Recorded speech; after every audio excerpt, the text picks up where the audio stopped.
Gather round, freaks. Tonight, the lightning crackles across the sky and a hand emerges from the earth. Or does it?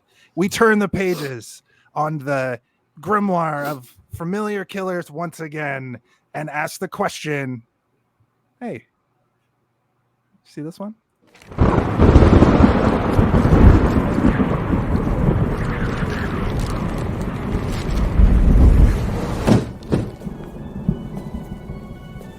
The night is dark, and the air is still.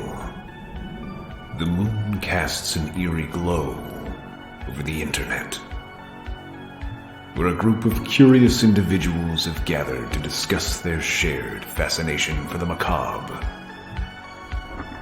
They hold in their hands a book with a foreboding presence, bound in flesh and inked in blood, a tome of horror that only opens its pages when a sacrifice is made. Within its ancient passages lie the secrets of the most infamous murderers and monsters of all time. Join us.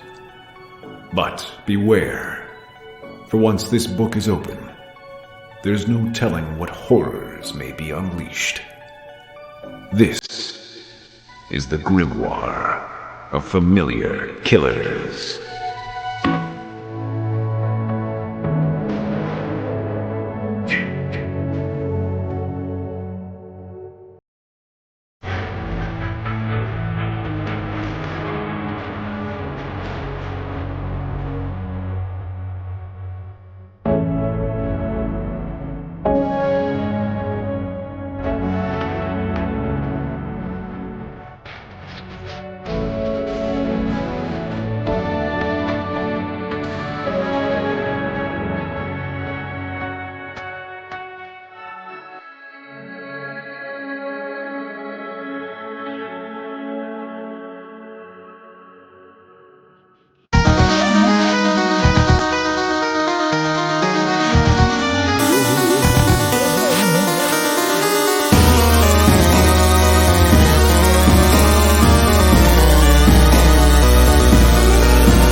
Okay, great. We did it. Hello, everybody, and welcome to Hey, Did You See This One? Episode 127. We are here where this looks new because it is. We're on a new platform and we're streaming live to Facebook, YouTube, and Twitch tonight. Interesting opening. I think we still got the point across. That was our maiden voyage. First of all, I'd like to, Steve, are you ready for this? I'm ready. I'd like to introduce our guest this week, Noel K. Noel K, welcome back to the show. Noel K, welcome. There we go. Sorry, there's a bit of a delay on that. Thank you. Welcome back. This is a spooky night. We are turning the... Oh my god, he's laughing twice. We're turning the pages. That was last week. Last week we covered Seed of Chucky, or Semen of Chunk, as I like to call it. Oh my god. This week we turned the page to a greasy, grimy hockey mask embedded page for Friday the 13th, Part 5, A New Beginning. This is a fantastic movie. Nothing else needs to be said. We'll see you next week. No, we have to talk about this. Noel was, see, we got a little thing at the bottom that says the movie. Check that out. All right, you don't cool. everything. I know. I'm very excited. Noel, thank you for coming back. Before we get into the normal stuff, we're going to talk about the guessing game. Every week I put up a piece of the poster and I get people to guess on what movie we're doing this week. This week we got some hits. So this is fan guessing game. Congratulations! You have successfully guessed the correct answer, which is the answer you provided. Congratulations! Congratulations! We had some interesting guesses this week, but many people were like, it's Saw. It's Babe Pig in the City. Somebody was even like, Gentlemen Prefer Ginger. I believe that's the name of a 70s erotic film. Oh, But no. appropriate. If you know who let the me- director is of this film. Yeah. I want to start off, instead of going, I want to start off with Matt Phillips' incorrect guess. Everybody Because this Close week, your eyes and cover your ears. yeah, go to bed, children. It's now the adults are talking. Matt Phillips came in and said, because it was a picture of part of Jason's mask, I assume he said, Glory Holes 4. What's better than 3 glory holes? What a goofy thing to say. Now for the real stuff. Tim, friend of the show, former guest of the show, his friend got it right and wanted to convey. In celebration of the horror theme of the Grimoire, Derek shares his favorite quote from Reanimator by Jeffrey Combs. Cat dead, details later.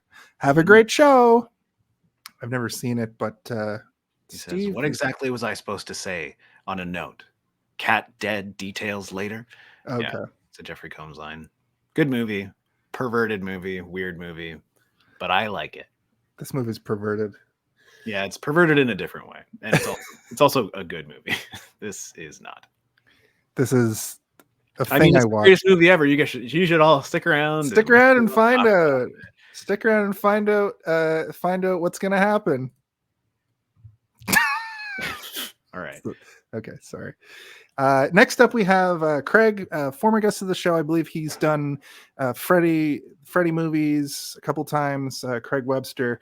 He said, if you're in Toronto, come out to Swan Dive on March 30th. That's on Bloor, where I, aka Brother Wayne, which is his DJ name, will be DJing my final night as I'll be hanging up my headphones and retiring from the wheels of steel.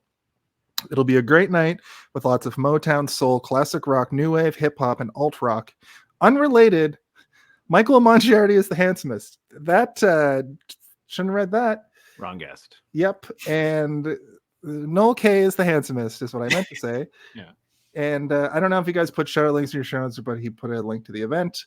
Gordon McDonald has guessed correctly before, and he said Free Palestine.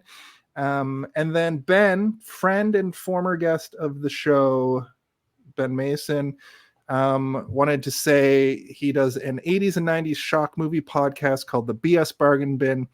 And this week, they're celebrating their 150th episode with 1992's Candyman. Tune in next week as Ben tortures Sandro with the film that traumatized him as a child. And that's great because that movie, I would like to rewatch it. It would seem like we ripped them off because they did 25 episodes and we were like, what if we did a podcast about movies that are like, hey, did you see this one at a party? And that's the exact basis for their show, as it turns out. It's totally, what's that thing when comedians... There's a lot of shows that do this, so I don't think we need to really worry about ripping anybody off. This is, hey, did you see this one? The reaction, review, and discussion podcast. And this week we're doing Friday the 13th Part 5, A New Beginning.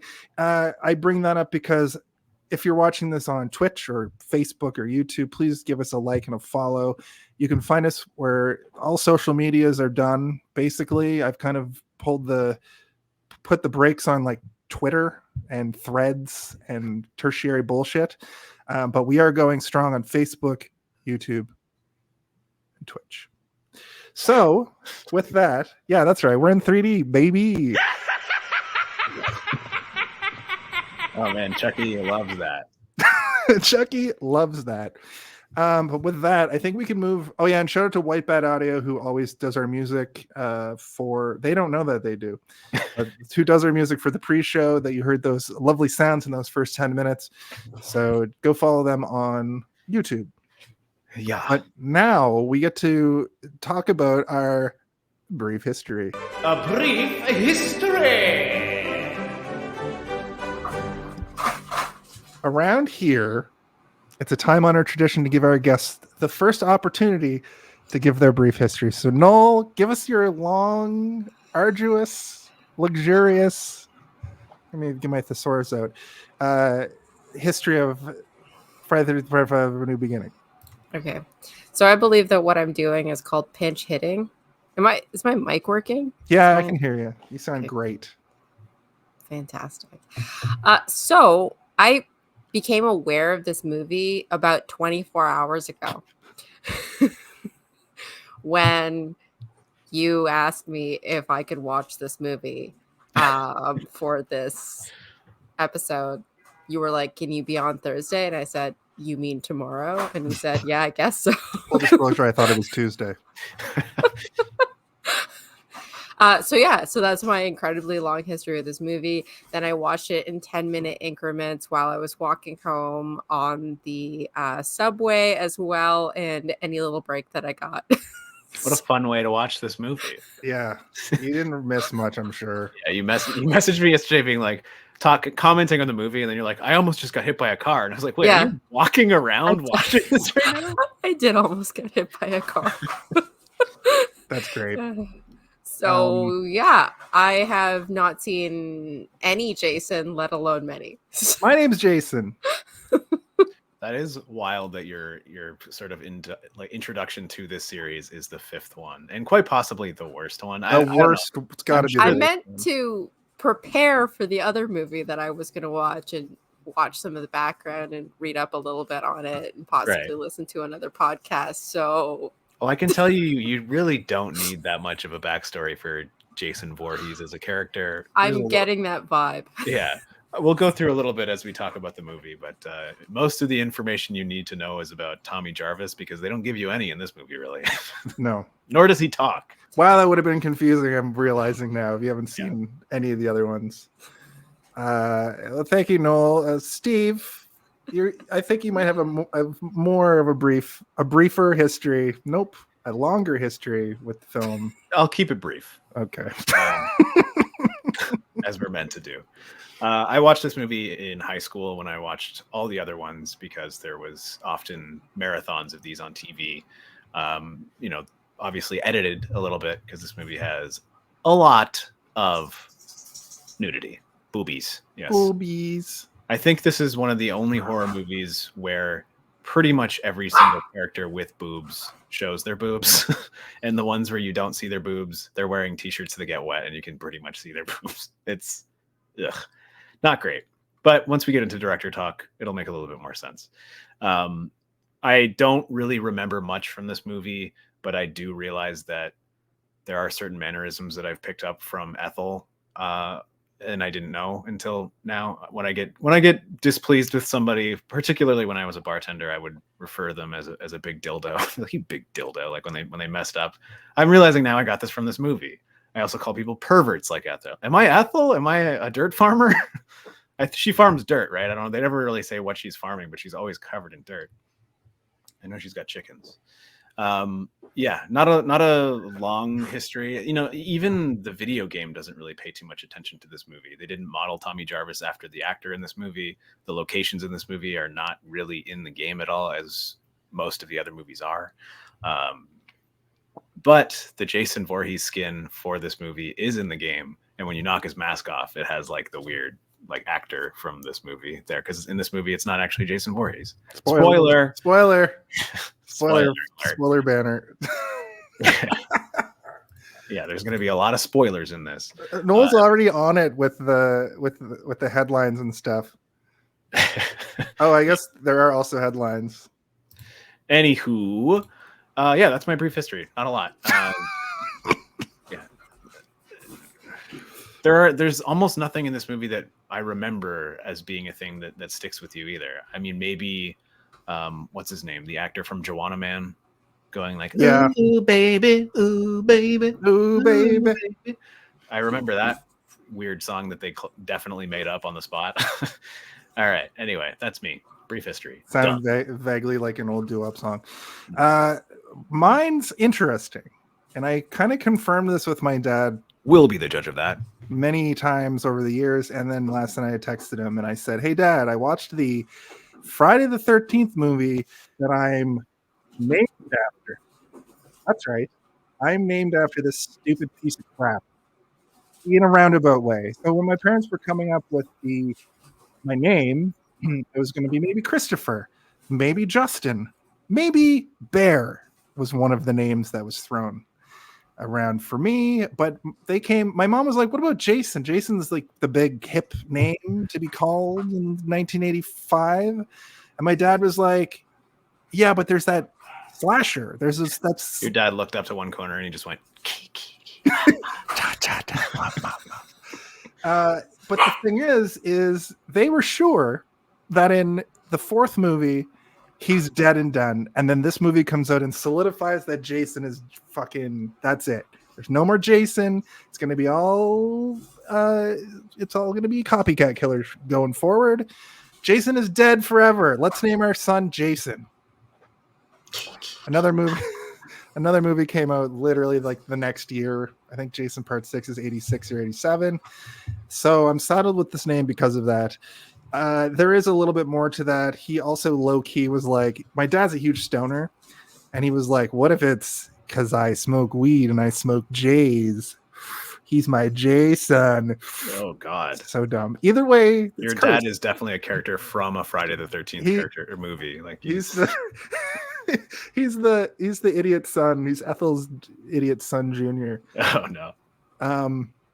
But that's pretty much my brief history on that front. I watched this movie yesterday, and I didn't watch it in parts like I normally do. I sat down and watched this whole thing because horror movies, for whatever reason, I find them to be much more digestible because it's just dumb crap. It's like a TikTok.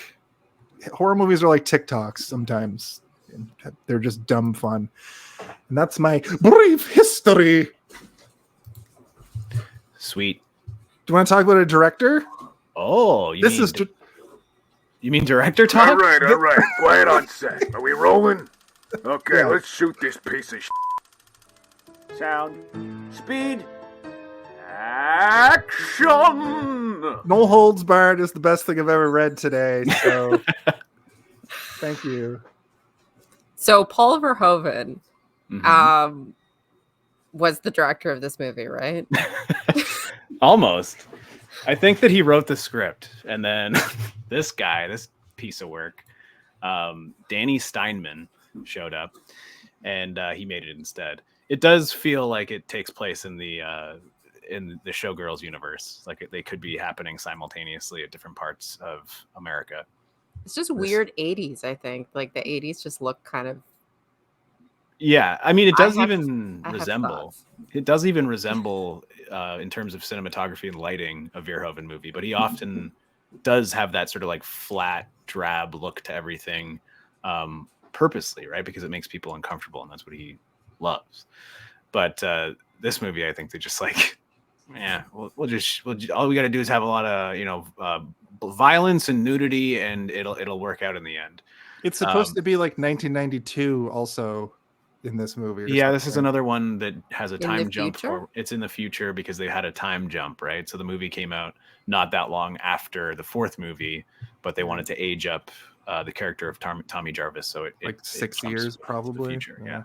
So for those who don't know, in the fourth movie, Tommy Jarvis is Like played me. by he's played by Corey Feldman, who I has didn't know that. Yeah, he had yet to sort of reach the height of his child acting powers. He was in a lot of stuff, but this movie is when he was really sort of like the hot commodity as a child actor. So it was kind of difficult for them to get him back for this movie. So the director set up a rain machine in his backyard in California. I can't remember where in California. Just pick a place in California and we'll know. They filmed on the weekends because he was filming The Goonies at the same time. So he would, on like Saturday and Sunday, just put a raincoat on when the sun went down and sit in his backyard going, because that's all he does. But this is director talk. We're talking about the director. The director of this movie has made no other movies outside of porno movies. He's a pornographer. He was credited about this movie as saying, I shot a fucking porno in the woods there. You wouldn't believe the nudity they cut out. He basically was shooting this movie like a porno, and it does kind of feel like a porno without any porn in it. I mean, there's like very softcore pornography in the movie, but when it comes down to it, he was just filming a porno. And why does she sleep topless and with the covers up to her below her boobs? It doesn't It's the summer. It's hot. Yeah, that's what it Uh, is. Hot, all right. But yeah, I don't Give think me that more he, cocaine. I don't think that he had a lot of respect for the project. I mean, not saying that you need to have a lot of respect going into a Friday the 13th movie, but you know, you should probably treat it seriously. But from what I understand, the filming of this movie was just a terrible man filming it like a piece of smut, fueled by endless amounts of cocaine, and was treating the actors like they were props, props to be used in a porno film, not a regular film. And most of the actors have removed themselves from this. They all thought they were making something completely different. I think the main actor, he went on to say, like, before this, he thought the script was about somebody who was dealing with these murders and thinking that he was the murderer, and that was the whole concept for the movie, was a person who thought maybe he was murdering people. I can't remember what the film was called, but it wasn't called Friday the 13th anything. It had like a code name or whatever, and then when they revealed to him, it's like, it's actually Friday the 13th 5. He was like, oh man, I already signed the contract, I'm obligated to be in this now. Which is the case for a lot of the actors.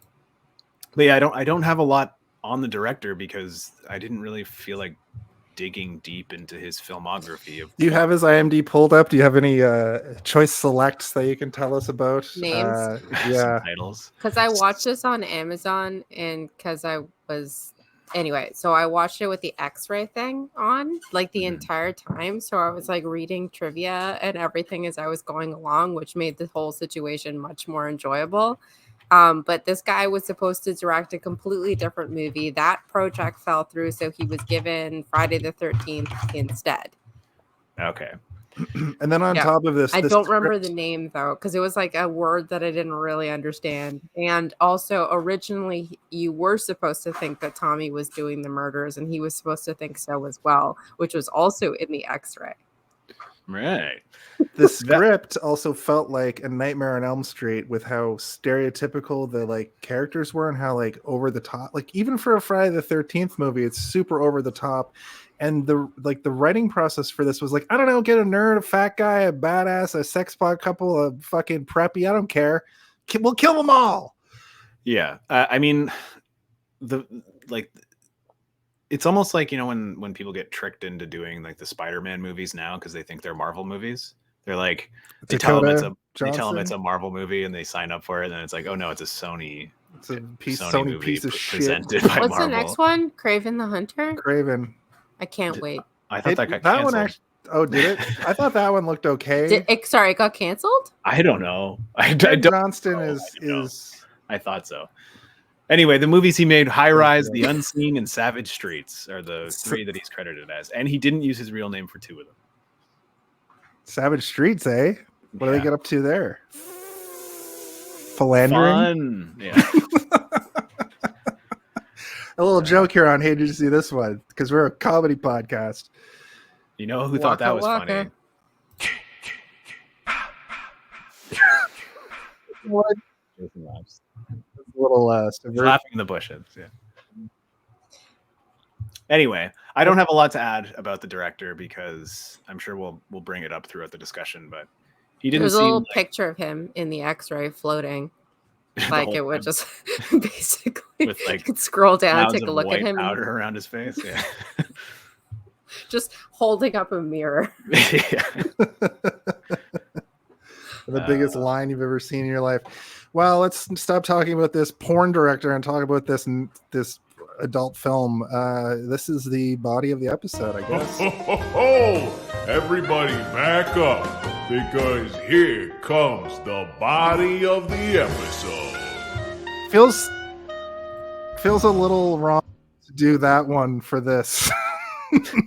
I mean, it felt right to me. That's why. Oh, look, we're gonna get a rating spike because there's a cute there's a puppy on screen. Yeah. Look at that. Look at that. Nostradamus So nice. as a cute doggy. And the internet said, yes, please. You're welcome. What's the name of the poochman? Rory. Roy. Rory. Rory. Rory. Rory. A real Rory. Rory. Like Rory Calhoun. I was gonna say a real Roy toy, and then I fell on my face, so I'm gonna say Her- real Rory Her toy. name is Lorelai, so we call her Rory. Called him so many times just now. Okay, bye.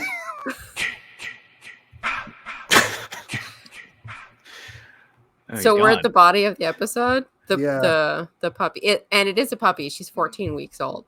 So. The puppy of the episode. Oh my god. This is a great so far. It's This so movie good. was fantastic. Listen, Corey Feldman watches two kids dig up Jason, kill him with a pick and a machete. All right, come on. The movie opens with young Tommy Jarvis. And it's clearly like and it's played by Corey Feldman, which is the only part of the movie we get to see him. We hear his voice a couple of times throughout the movie, but for like Noel, for example, would not really know that it's his voice, I don't think, because he doesn't speak at all. And it's like it would be very confusing to someone. This is a movie where you can make the case of like you cannot just watch these movies without knowing anything because they won't make any sense whatsoever. True. But I mean, it's a dream sequence, but is it? Who knows? I knew it was. It could be a memory. No, Okay. but it could Well, hold not on. be. So No, I like, haven't seen any of this, but there's enough Jason stuff, Friday the 13th, in the zeitgeist that like I got what was happening. Right. I know the gist. Like I don't think that I mean, at the time, like the era of the movie coming out, it would probably be very hard for someone who was not, because I mean, I guess it was big and probably like Saw level of like, when Saw 4 came out, everybody's like, I get it. They get locked in a warehouse and they have to chop off their fingernails or whatever to get out. To get the key out. Yeah. My whole thing with this opening was that I was like, oh, interesting. It basically takes place right after it left off. And also, I know that one of the movies, they resurrect Jason with a lightning bolt or something. Not yet. But I thought that was this one. So I thought this was legit. And then I was like, oh, this is weird. It doesn't feel right. It's shot in this weird, like, not in a dreamy way, but in like a weird, unsettling way. Weird porno way. In a weird porno way. And then I was thinking like, that those guys were going to have sex with Jason's corpse. they just, nope. And then they don't, but they get murdered. The problem with this movie, my biggest problem, is the kills are both somehow more brutal, but like they show even less. We'll talk about it as we go through because I have all the kills outlined. 19. My favorite part of the X-ray was that they were showing continuity errors. Oh my god! Like I'm it would be like, fucking glad you watched the X-ray. Spoiler: 1 hour, 2 minutes. The blood on his face keeps switching. The amount of toilet paper keeps fluctuating. There's a thing on the wall that says this, so that you'd think that he was the killer. Like it was amazing. The amount of toilet paper keeps fluctuating is hilarious because I'm like, they probably had to wipe all the cocaine off of the counter or whatever, so they were using the toilet paper to do it in the outhouse and then just putting it back. Yeah, exactly. But there was a lot of it was like a constant stream of like continuity error facts.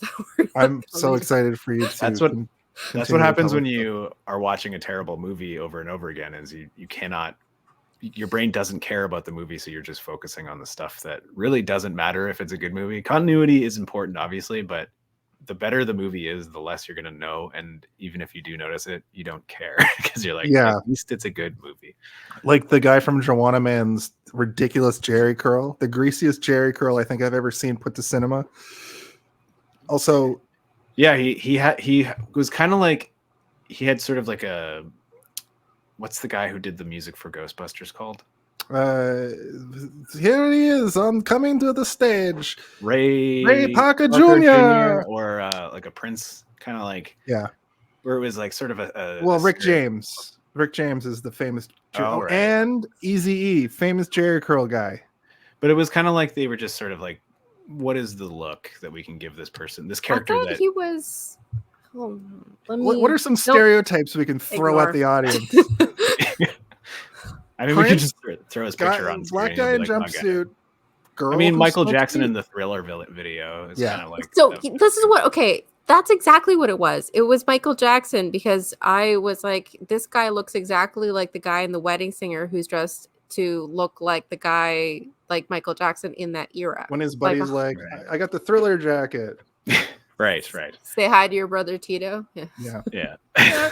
Hey, audio brother Tito. This the print that I had. I don't. Did you all, Steve? I think you have the DVD or you own it on Xbox. Noel and I watched it on Amazon. I thought the print that is streaming looked fantastic. So all of the stuff that we're talking about was popping. Like it looked like it was 60 frames per second somehow. It looked very good. It did look pretty good. Even when I was watching it in the corner of my phone while been almost getting hit by a car in the dark. You're still like, wow, this is popping. Yeah. We've talked about this before on the show. When things are filmed on film, it's much easier for them to upscale them. And for certain series of movies like Friday the 13th, they are lucky enough to be popular enough amongst horror fans, which is a massive, you wouldn't even call it a niche. It's just a massive audience of people. Things like the Friday the 13th movies, no matter how terrible you are in the series, those fans want the upscaled versions, and they exist. So you can just get your really crappy Jason just as easily as your really good Jason. It looked better than the other ones, and I think I've watched most of them. I've rented all of these on Amazon, so I'm in the hole now for like $30. You should have just bought the 8-pack or whatever. Right? I think I might for the rest of them. Oh, I'm invoicing you for Yeah, you can rental. invoice me for this appearance too. What's your appearance fee? Because I'm so sorry. I didn't mean to razz you. Like, about hey, it. can you swap out the movie that you're mentally preparing for this other movie that is much worse and watch it within the next 14 hours? Please. 14 hours. I can almost guarantee that Halloween 5 is going to be better, and I don't really like the Halloween movies that much. I find them to be kind of boring, but I mean, Halloween 5 is also. Oh, for fuck's sakes. Seed of Chucky was really good, and I'm really have high hopes for Nightmare on Elm Street as Listen, well. Man, no matter the Chucky, there is a certain level of quality that Chucky always reaches, and it doesn't fall below that. These movies dip and they go down deep sometimes. The Freddy movies, the Jason movies, and the Halloween movies. I've seen Freddy versus Jason. That movie's fine. That movie is fun, at least. I saw it when it came out, and I remember liking it. Mm-hmm. That's but in a technically Friday the kind of way. 13th part 11 and Freddy Krueger part like 9 or 10, right? It's I believe 10. Yeah, it's like both. The if we move on to, it cuts to him like jarringly grown up now in the back of like a, I guess, police car or like a insane asylum wagon, transport van. Van. I just Okay, let's be real. Shuttle. Yeah. It was a little bus with chicken wire to make it look like a transport.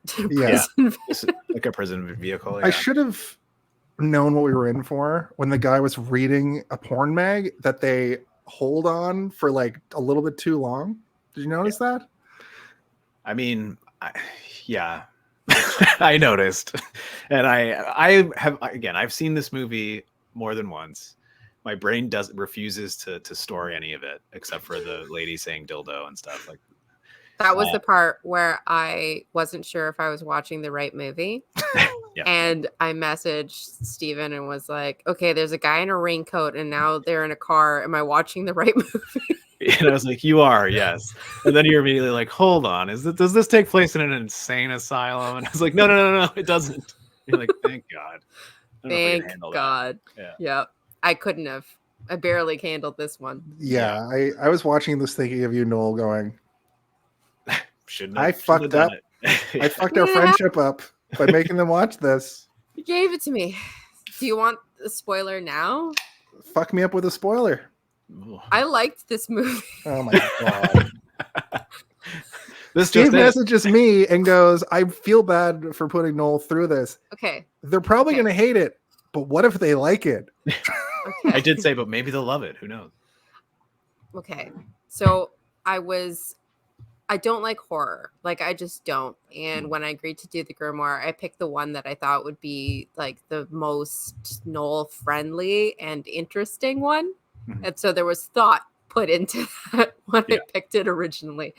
I don't like horror slashers. Like I just don't like them. So I was already like really braced, and I had less than 24 hours plus like actual work time in my life to try and watch this movie. So I was like, oh, this is gonna suck. And I think I was in such a mood, like I felt that I was like, this isn't too bad. And then watching it in like 10-minute intervals, it's like watching TikTok videos. So that was really easy to absorb.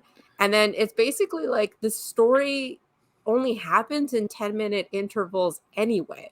So I'd like watch and be like, okay, another person died. Okay, I'm gonna go back to doing the thing. And then I watch, and then 10 minutes, another person died. Okay. And then back and forth. This movie and is very much like you can see the cuts very clearly. Like now this like, little miniature story happening in this. There's like no continuity whatsoever. There's no overarching storyline. Just cuts to some people a couple times that are just doing stuff, and you're like, oh, these people are gonna die because why are they in this movie? And the housekeeping of the movie is like presented in like tiny little snippets of dialogue that if you're not paying attention, you'll be like, wait, what? Hold on. And it's like, okay, you stay here, gotta go. I'm gonna go look for the people who are missing. I'm like, who's missing?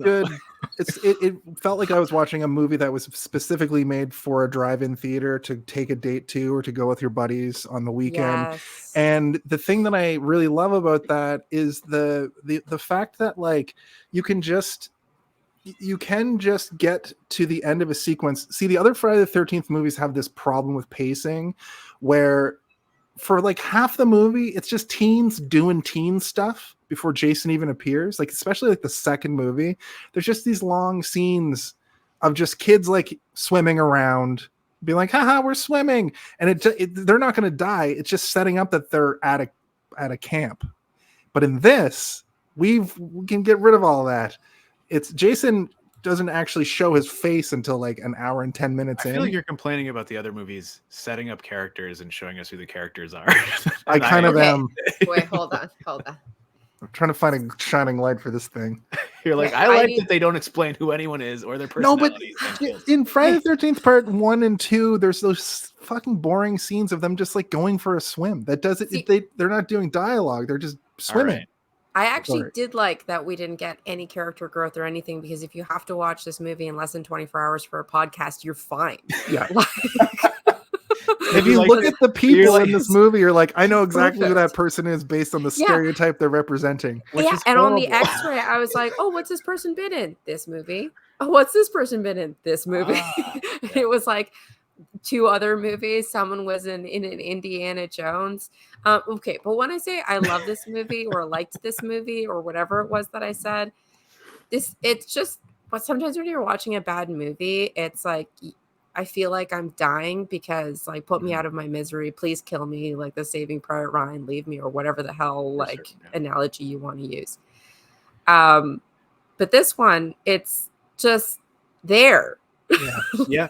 And it's not completely altogether unenjoyable at parts. Like you're enjoying things. Yeah. It's not unwatchable. And just when you think it might be, someone else dies and then you move on to another. Exactly. Well, that is basically the encapsulation of the Friday the 13th movie series as a whole. That's basically what it is. The Freddy movies have a little bit more going on in terms of story. The Chucky movies are all about Chucky and Chucky as a character, and the Myers his bride. and his bride and his seed, his curse. And then the Myers movies are they're about the town, more or less. I mean, we're now moving into some weird territory with those movies as we go on, but until this point, it's about the town and how they deal with this maniac. But the Friday movies have always just been about like creative kills and like let's show off the special effects, which is why this movie is so much more disappointing to me than the other ones, because there is almost no creativity going into it's how cheesy people are being killed. The point the movie's making too, if there is one, is that like we said, spoilers, cocaine is a hell of a drug. Cocaine is a hell of a drug, but the copycat killer is doing like even more so of a best of Jason's kills than in the previous 2, which also kind of felt like he was doing a little bit. He's doing some ingenuity, but then we would get a classic kill. But in this one, it's the best of. And to your point, Noel, the fact that nothing's really going on and we're just moving from scene to scene, literally to get from him in the car to meeting Reggie, Tommy meets Pam. The kids see him arrive. We kind of meet Matthew. He's at a place called Pinehurst.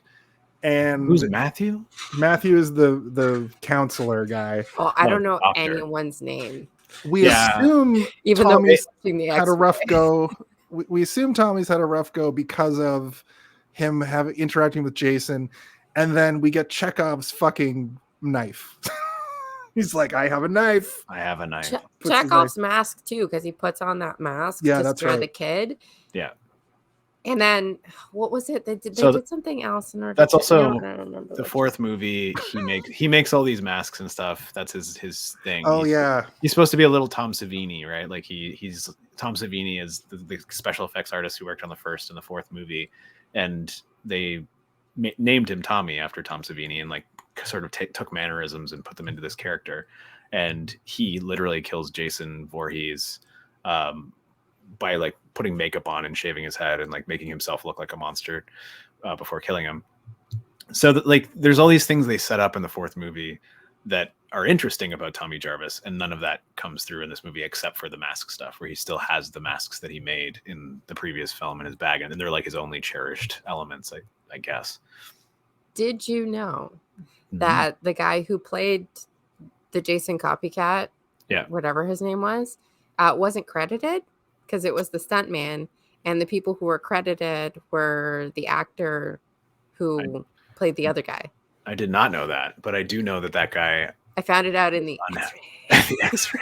I know that guy was also very displeased with the movie. While he was making it, he was like, "This is going to be great," and when it came out, he's like, "This is the worst thing that has ever happened on screen. I hate it." I mean, we've moved on, but I did want to mention one thing that we've always talked about with these movies before we go too far past it. The opening credits, once again, are just boring white text on a black background. And it's like, can you please learn from your colleagues in the genre, the Freddy movies, the Chucky movies, even the Halloween movies? They have something interesting going on in their opening credits. And it's like the Friday series is just stuck to this cheap, boring white on black and they're thing. so long. That's the thing. That's the thing that's rough about it, is that it's so long. And we did get the mask explosion, or the mask like blows up the screen. The music was killing me in those opening titles. So I love the Jason music, and it was just like it was like having tinnitus, right? Only I don't have it. It was like artificial tinnitus. I got to experience what that feels like. It just felt like it was shooting through my brain, just like. Yep. Okay. So I do have tinnitus. So enjoy that noise. It doesn't bother me at all. Yeah. I Twitch stream or Boom Guy. Let me just. Oh my god!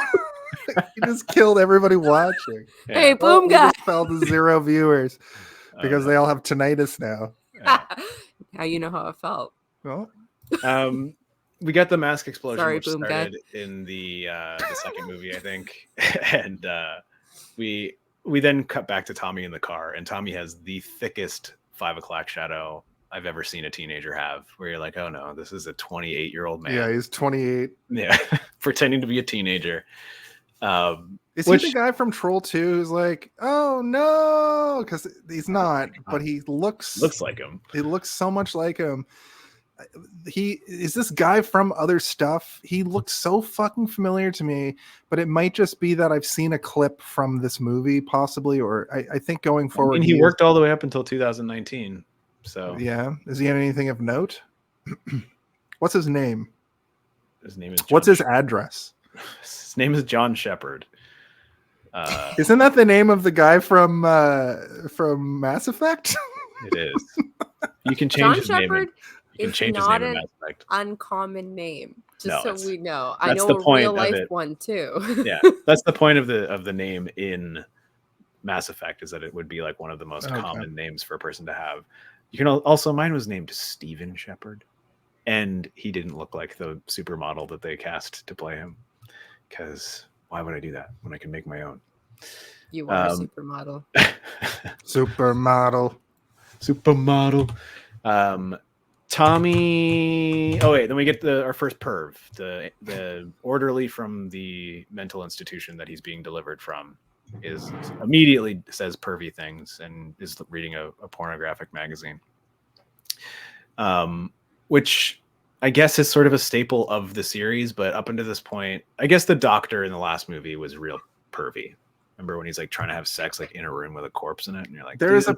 there's an actual pervert in this movie that has like no fucking, just a red herring.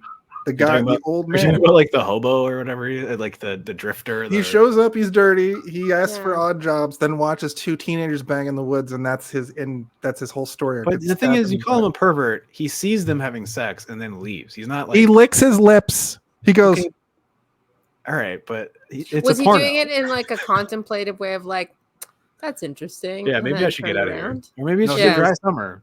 he What was would you fully- hang on? Thought experiment. What would you do Uh-oh. if you walked in on two teens porking? Porking. Oh my god.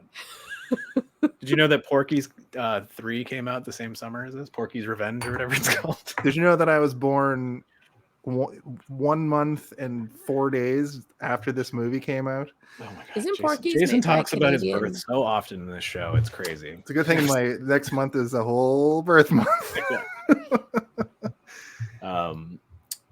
So we're getting a little ahead of ourselves, but I don't really mind because we can kind of just jump all over the place. I got to Reggie. I'm at Reggie in my notes. I took less notes because everybody's always complaining about how long. I know, but is. we got to talk about the opening credits, man. We've talked about them for every other Jason episode. It's We have to true. talk about. I did have them in my notes. I glossed over them. All right, well, let's talk about Reggie the Reckless then. Reggie the Reckless fucking rules. First of all, he does kind of rule. I was hoping that it would be sort of a bait and switch or a red herring where he says that he's not one of the patients there. And I was kind of hoping maybe he was secretly a patient there that would, later you would learn more about this character and he'd become more interesting. But alas, he's also no, he's that did not also happen. like kind of final girl, but Pam obviously is final girl, but also he's like, I don't know. He kills Jason. He's that kid character. He reminds me of the kid from Chucky 3 a little bit, who like knows the rules of the movie, like knows the rules of the universe a little bit, because he immediately, like, spoilers, but he gets that plow. It's like has the foresight to just slam a plow into Jason. Yeah, I was like, wait a minute, how does he know how to operate this backhoe? Like, that's crazy. Because he knows the rules of the universe. It's true. He read the manual for the universe. Or it's like the Last Action Hero. Mhm. He knows the rules of the universe. Yeah. Oh yeah, he was actually just a kid who found a magical ticket that took him into a Jason movie.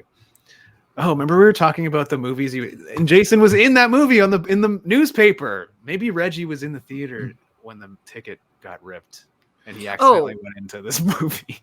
Sorry, Jason, you were saying the copycat murders. So at the end, when skipping all the way to the end, when the guy has like the newspaper clippings, and like he was just doing copycats based on the newspaper clippings. The top one is about Jason, and then the bottom ones are identical newspaper clippings that have nothing to do with anything.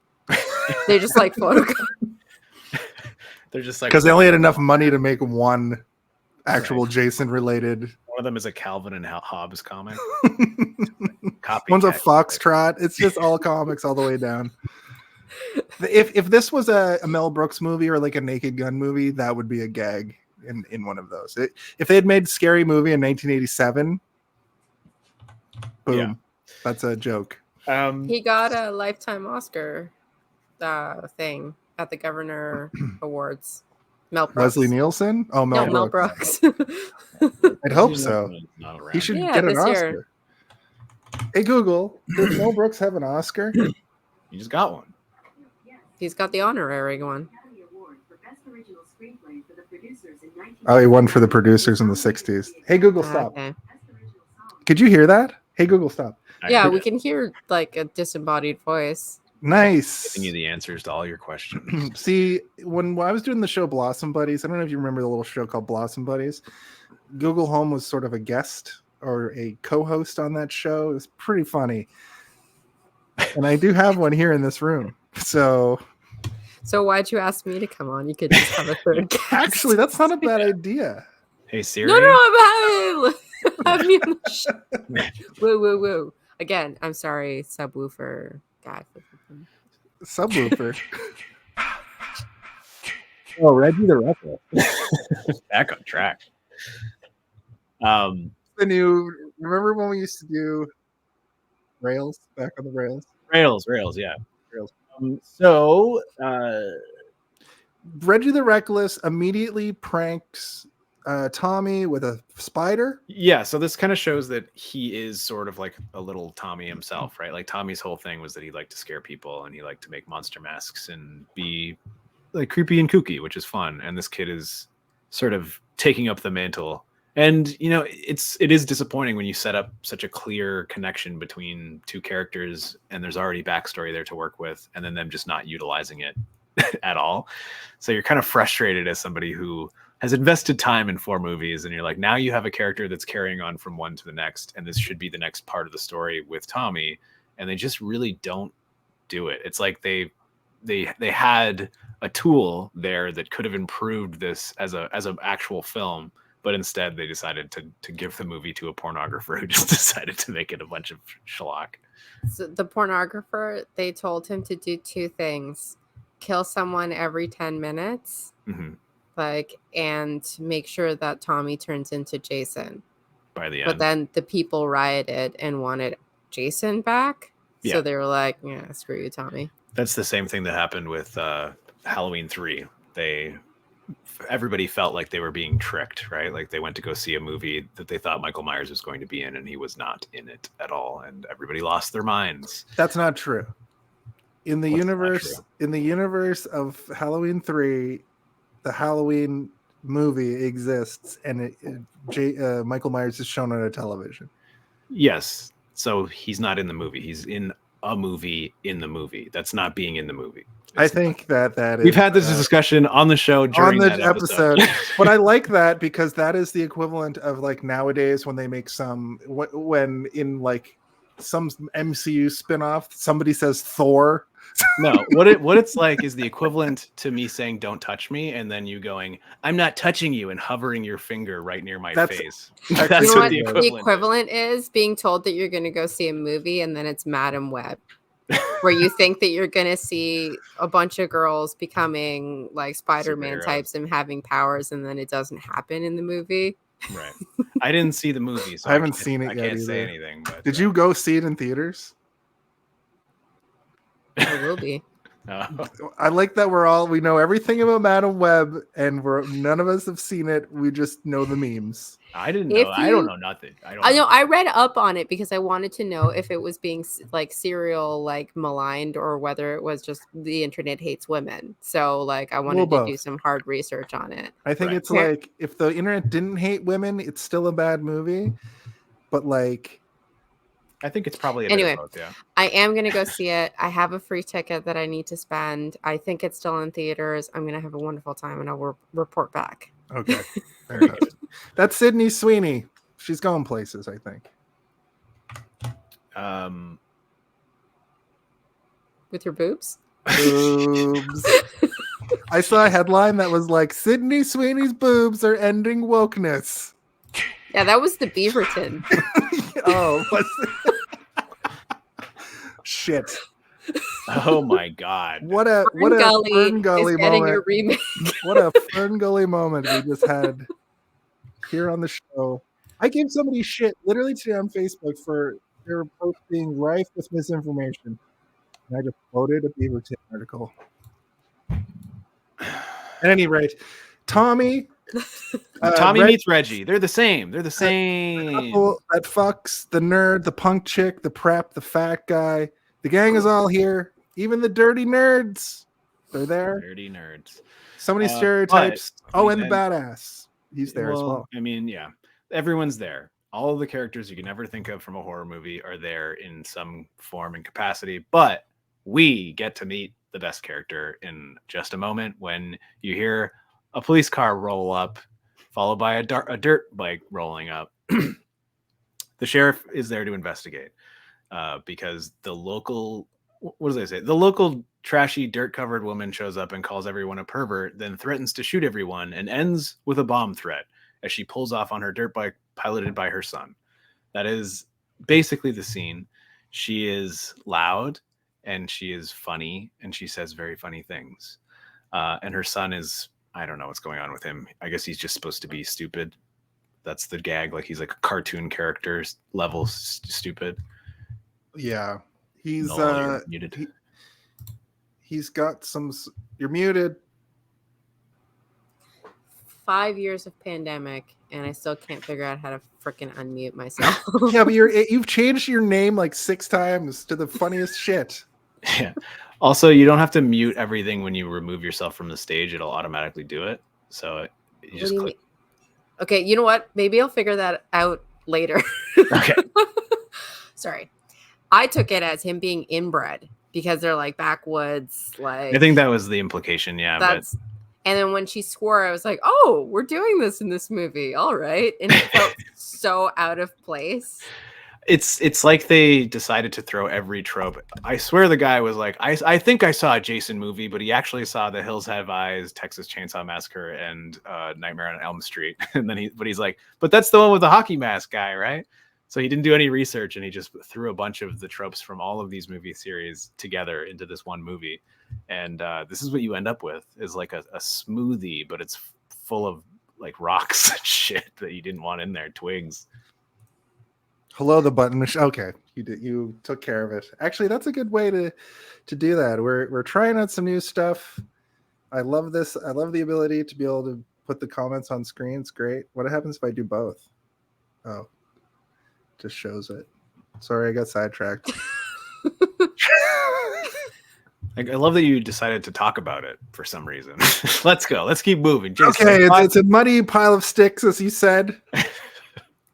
So we're talking about this family, and Noel has theorized that he's supposed to be inbred, but there is no father around, so you can't really confirm or deny that. It's just sort of a trope that I think these people thought would be funny to throw into a movie, right? He has that sub-level intelligence that is like cartoonish to the point that he acts like a child kind of thing, right? Like a Looney Tune style character being like, oh, I'm dumb, I'm so stupid. Like Foghorn Leghorn is actually what I was thinking. Okay, Foghorn Leghorn is the most intelligent Looney Tune. Super Yeah, intelligent. No, he's like the abominable snowman who's like, I love you and hug you and call you George. Yeah. Jason, take it back. Take it back immediately. Foghorn Leghorn is more like, boy, I said, boy, you got to stand up on your own 2 feet while he's pushing him down. Nice kid, not too. Now, I'm not a fancy city lawyer, but yeah, like that's kind of. Yeah, do the voices. Do the voices, monkey. No, but that's all in good fun. The thing that I love about the character of Junior is that he gets so riled up so quickly. It makes him the perfect foil or the perfect like bad guy, like sub boss, mini boss kind of like weirdo. But he feels at a place in this movie, right? He feels like a Texas Chainsaw Massacre character. Yeah, he doesn't feel like a character that should be even in this area of the country. It's like, why is this family existing in the same region as where all of these other movies took place? Because this is supposed to be close to Crystal Lake, which, by the way, why would you send Tommy Jarvis to a retreat that's right next to the lake where his family was murdered and he murdered a man and saw a bunch of teenagers get killed? Doesn't seem wise, but I don't know, maybe he requested it, who knows. It's that therapy where you're immersed. Yeah, what we're going to do is we're going to take you back to the scene of the crime. I almost said conversion therapy, and I was like, that's not right. Wrong one. I thought that the stuttering guy was going to be gay because he kind of seemed a little bit queer-coded, and then it just was like, no, that's just how that guy thinks stuttering people talk. Yeah. Slightly effeminately. He's a nerd, so he stutters in this universe of tropes. Well, I think that it's supposed to be that he went through some sort of trauma, and that's why he stutters. He doesn't stutter because he's a nerd. I took it that like basically all the characters were exactly the same. It's like you had to have like a boy band, the blonde one, the redhead, the one with the like, just to differentiate them. You have a stutter. Yeah. So that's character development in this movie. Like you're one thing, the punk likes to dance to shitty. She likes to do the robot to shitty fucking pop. She was doing all right though. That was some pretty all right pop. That was pop and locking. Yeah. But I did write in my notes that dance deserves death, and it was brought swiftly.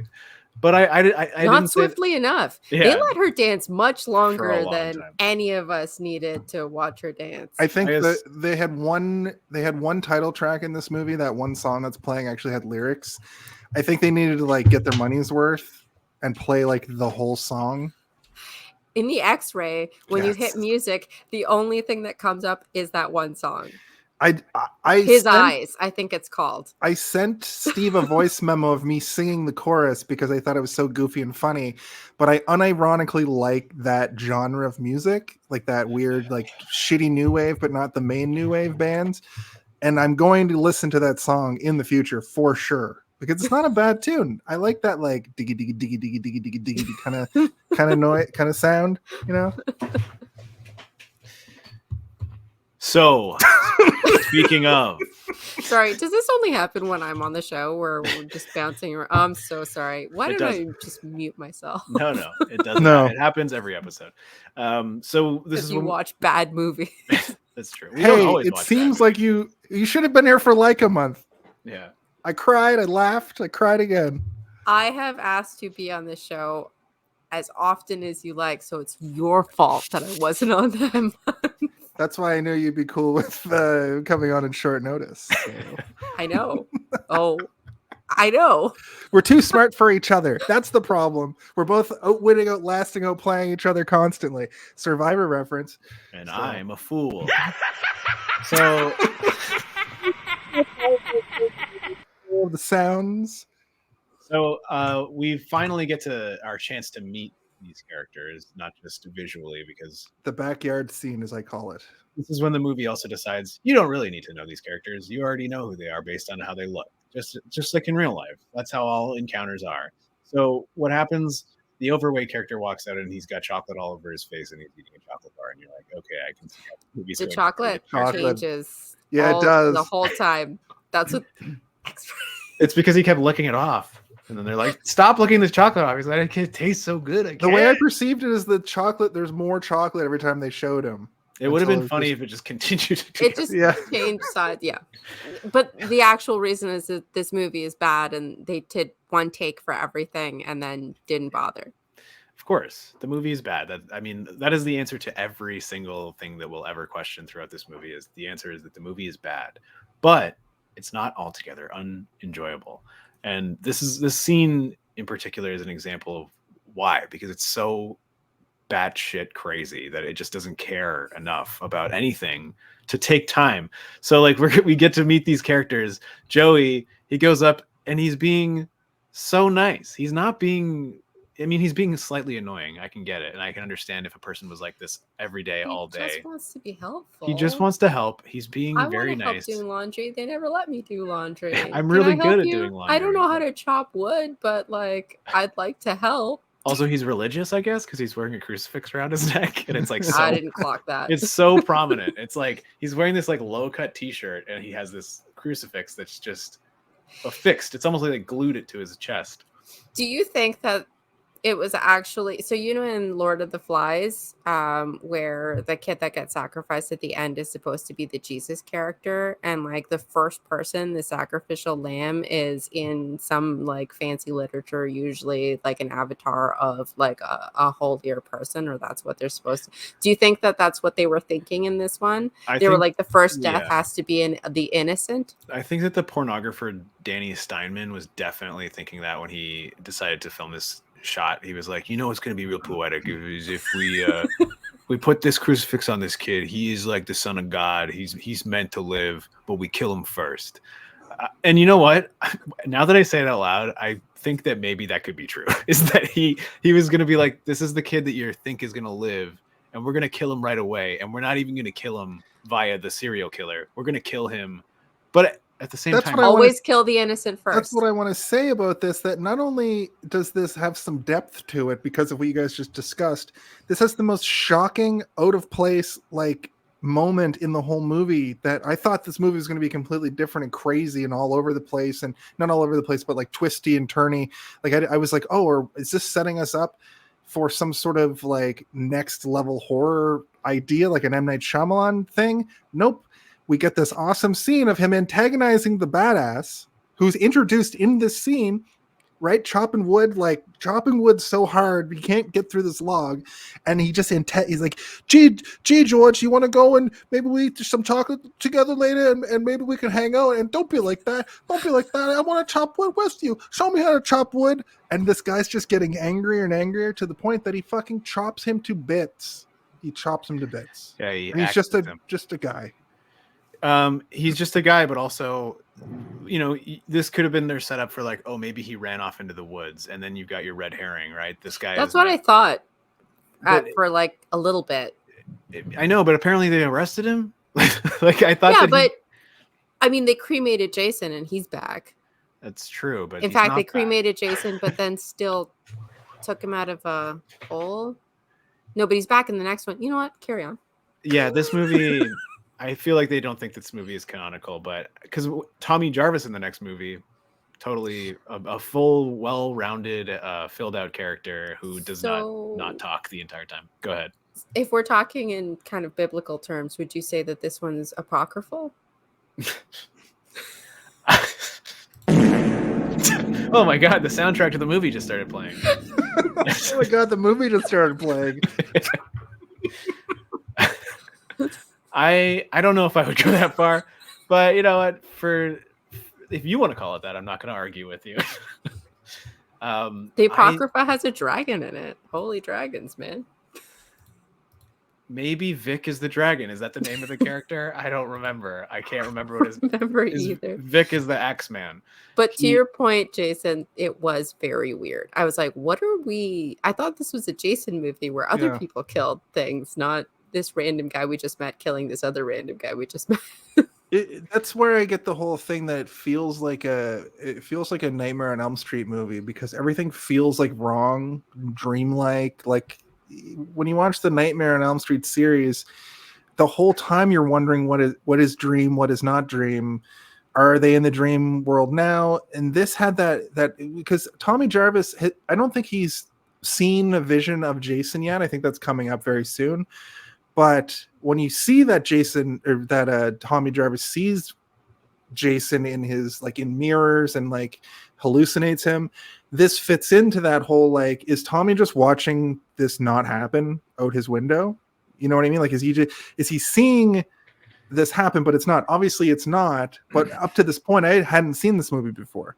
So I think that I thought that they were throwing us these curveballs. I thought that it was going to be this grander. I think that was the intent. Film. That is definitely the intent of the movie, but the movie is so inept at even completing the things that they're trying to do in order for you to achieve what you were looking for, which is some sort of satisfaction from the things that they're feeding you.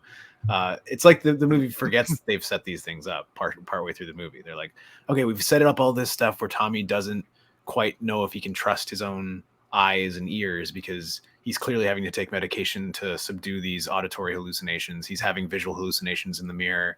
But now we're going to start to have real murders happen, and we're never going to show Jason when he's murdering people. So maybe the audience will start to think that Tommy is the murderer, and then Tommy will start to think that Tommy's the murderer, and then Tommy starts to see Jason, but he knows Jason's dead and it can't possibly be Jason. And then we're also going to throw 10 other characters into the movie that could also possibly be the murderer. We're going to have a drifter. We're going to focus on the ambulance driver. Every time he's there, he's going to look a little bit crazed, and we're going to have a musical sting.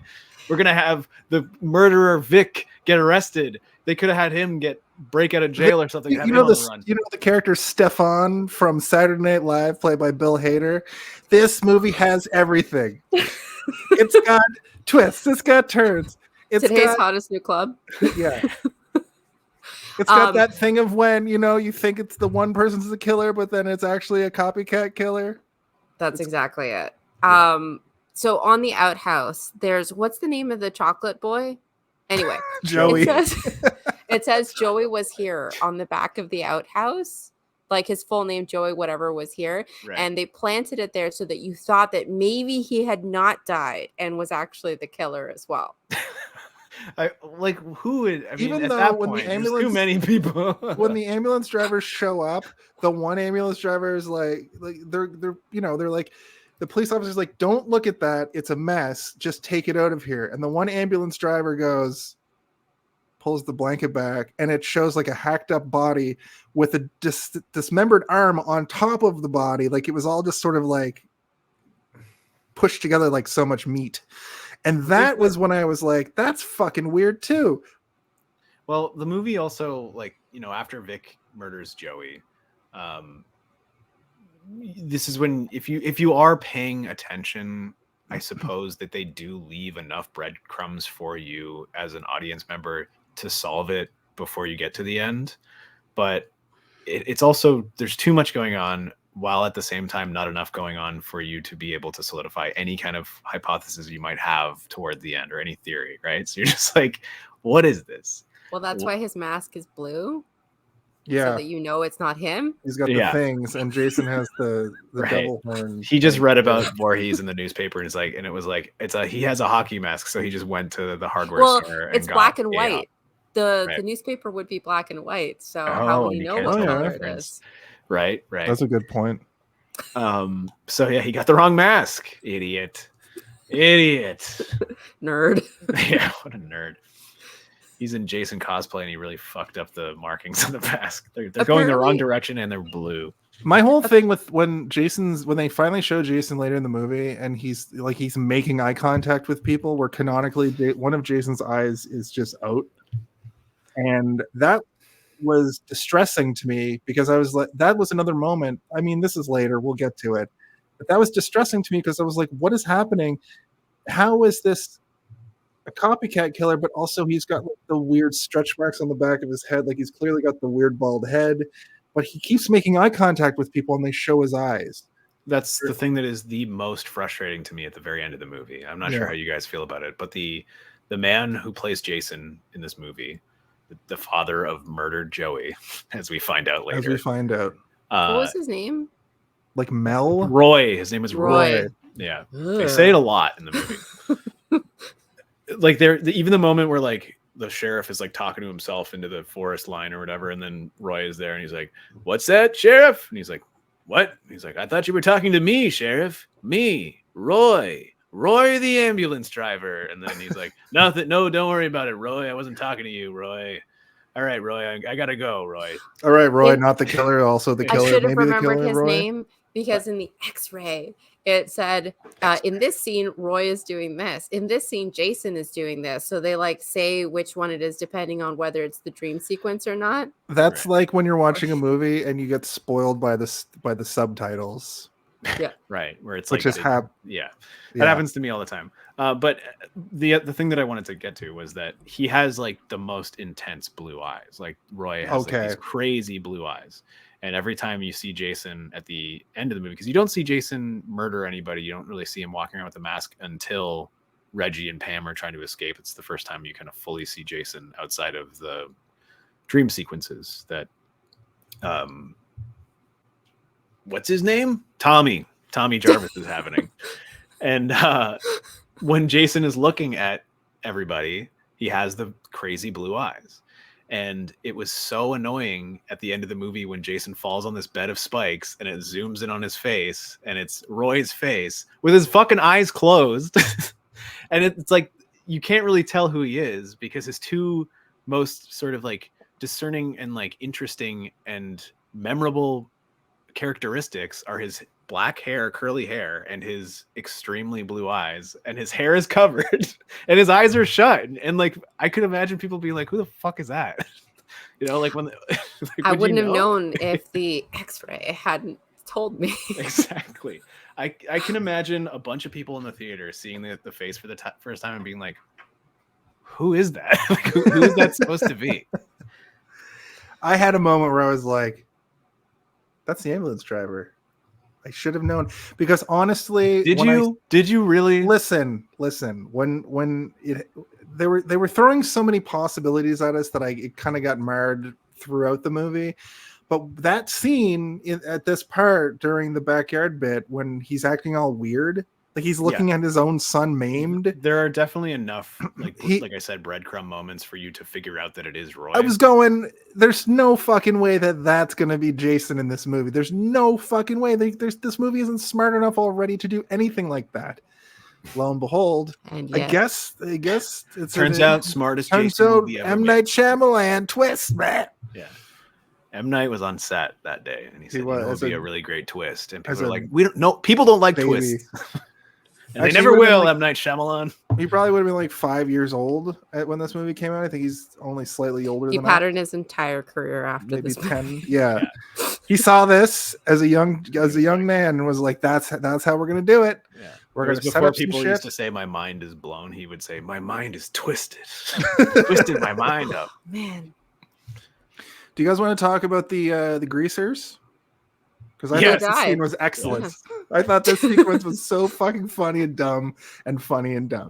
So I did also want to mention, now that we've already revealed that the ambulance driver is the murderer, there's a lot of table setting at the beginning of this movie, front loaded, where there's enough fuel for the ambulance driver to I'm a fanbulance of this movie. to essentially create a list of people that he's going to kill, and he does throughout the movie. There's a lot of people that no need to die, but these two motherfuckers are talking shit about the lunatic children that live in the lunatic home. And if Jason's nearby, he's like, one of my sons was and then the one kid's like, I think they should all be killed one by one. I was Well, actually just going to bring that when up. you were We'll saying move past table that. settings, there was actually too much table setting because she set the table with 2 more plates. One for Joey, Right, yeah. one for guy who killed. No, Yeah. not Joey. Vic Dead guy. Dead and guy guy and who- murderer, yeah. Yeah, We'll call So- him cool guy and snack guy. The snack that was guy and the cool guy. weirdest scene. I really want to know what the script looked like. Like the direction wasn't there. It was like, how could you set this 2 plate? I didn't know. Yeah. I'm 100% Slam. certain that Let the us sit script down and eat. that the script used the R word all over it.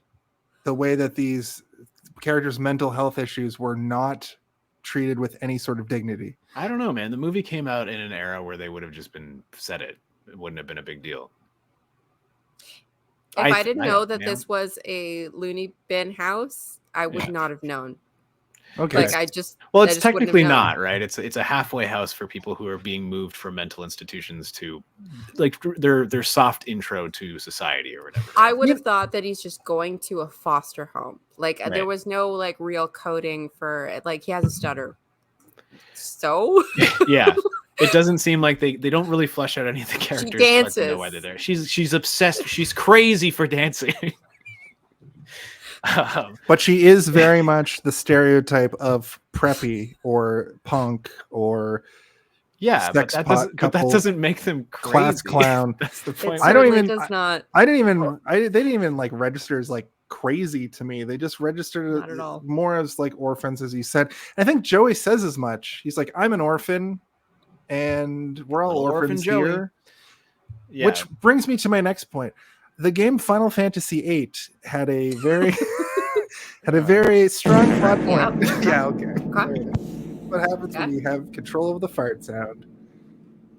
Final Fantasy. Proper We're on Final Twitch, Fantasy. but now we're on YouTube and Facebook, so maybe I can dial back the video game reference. I'll get like the potion sound effect for Final Fantasy, so everything you bring it up, it'll be like a blink or whatever the noise is that happens. Okay. Isn't that? No, I don't know what the noise is. there is a sound actually. It's like a kind of like Yeah, I can't do. My voice doesn't go that high. I'll get it for you. Until now, this will happen.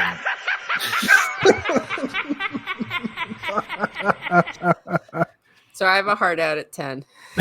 Jeez, I thought you had hard out at 10:30. Soft out at 10. I think that the nonsense is pushing the time up. Do you know Yeah. what? I'm all yours. Yeah. Oh geez. Take Dun, me. dun, dun, dun, Dun, dun, dun. That's the twist. I don't have a heart out. Oh my god! I think you said that so we wouldn't do nonsense, and now you're having fun, and now we do nonsense.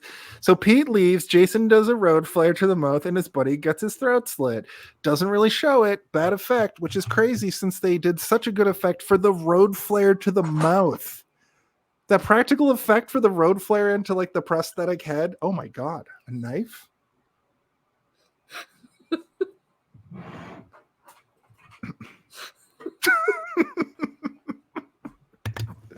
Yeah. I'm in my kitchen. What did you say, Jason? I was busy typing something that no one will ever see. I don't think.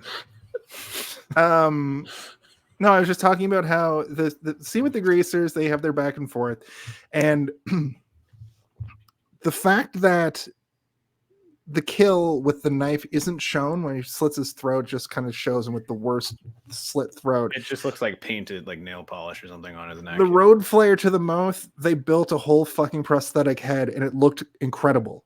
Like Pretty the head, good, like was lit up with the road flare. I'm fully not sure if it like the homeless, the man, the hobo isn't introduced yet. Let's just call him a drifter. The drifter. I guess a hobo is a drifter. They drift around on trains, right? Well, he's a hobo in the like Great Depression sense of like Right. he probably read the hobo signals on the thing and read Hobo it wrong. signals. This place has pies. This place has poisons. Right. And he was like, "This place has slop, slop, This place- slop for work." Great has- stew. Yeah, great stew. Eat your fucking slop.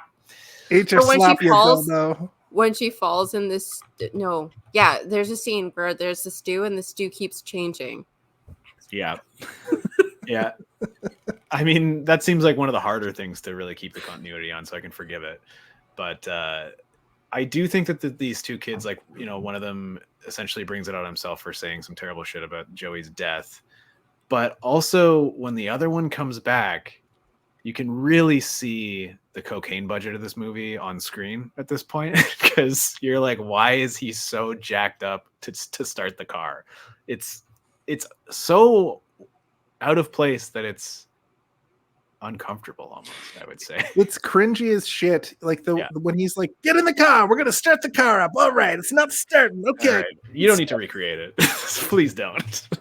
It's gonna make me like uncomfortable that. again. And then it goes on for like a minute. It's like the and perfect then- example of you shouldn't let every actor improv, Yes. because this is what you end up with. No, you know? this was the script, guys. It does that in the X-ray. It's like, this was in the script. Everything he's saying was. You in may the think script. that this is improvised because it's so bad. Yeah, but this just in, it's not. Yeah, I don't know, but I'm gonna say maybe that actor had done at least 7 to 8 lines of cocaine when he was in the woods, but we can't be sure. Also, Allegedly. why were greasers? Why were these guys greasers? Were greasers still a thing? Well, this is the when little the- greaser leather. When did leather Grease daddy 2 hat? come out? Because Probably Like Was the that- 90s? or the year before. and so if this is set in 1992, maybe they're just thinking that this is Oh, the 30-year cycle and that This it's is- Grease is going to come back because it was popular in the 70s, which was based on the 50s, and you know That's why I They was were right. confused. They he's were right. thinking. He's thinking It's like now where millennials get made fun of for wearing tight jeans, but and having side parts. but then you look at and then you look at like the people who are popular now, and they're like, wait a minute, they're dressing like I dressed in The in thin tw- eyebrows 2001. are back. yeah, and big pants, big Big baggy pants. ass pants are back. I And saw someone in midriffs. Jinko jeans. I just couldn't. It's Or going to be like- crazy in like another 10 years when the really drab clothing style from like the late like aughts come back and everybody just like looks normal again for a few years. Everyone's dressed. Well, in everyone beige. looks like grandpas. I mean, the row has. Okay, you know what? No, this is not a fashion podcast. It Yeah. could be. Could be. Do you think they got those looks at whatever the proto Party City was, though? The little like greaser hats and Yeah, they got most of the effects for this movie from Halloween Town or whatever, Halloween Village, Spirit Halloween.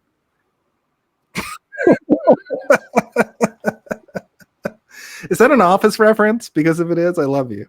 And if it isn't, I love you. fashion show, fashion Fashion show, show. it's a Fashion show by fashion. French. It says fashion. Oh show. no! Bastione. Damn it! It's Italiano. It's Italiano. Tommy finally sees Jason in a little weird moment. And then we get the breakfast club scene. after Well, we have to Jason talk has about his the little- one important part of the scene, which is that Tommy Jarvis like basically just throws somebody through a table and starts beating the shit out of him, which is, you know, uncalled for, but you know, Tommy is traumatized, so he's going to react this way to. Well, he's anytime any all violence- amped up from seeing Jason in the mirror, and we get one of those scenes where somebody needs to take their pills, which is always so dumb because they take their pill fucking and pills. Yeah. it's the whole thing is over. Like pills take like 20 minutes to work, right? Is that Not the these general- magic pills. Nope. It takes it. He's good. It depends.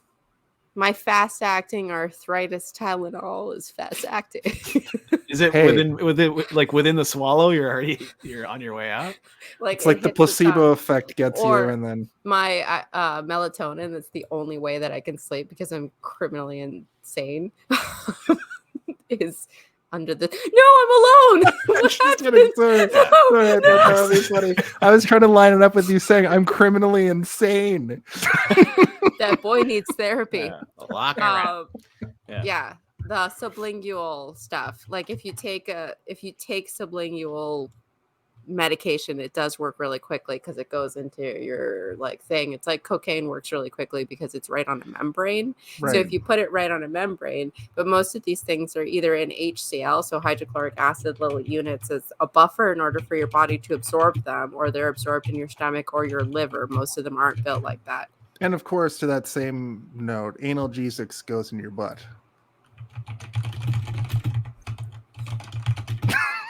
And Steve's rapidly typing.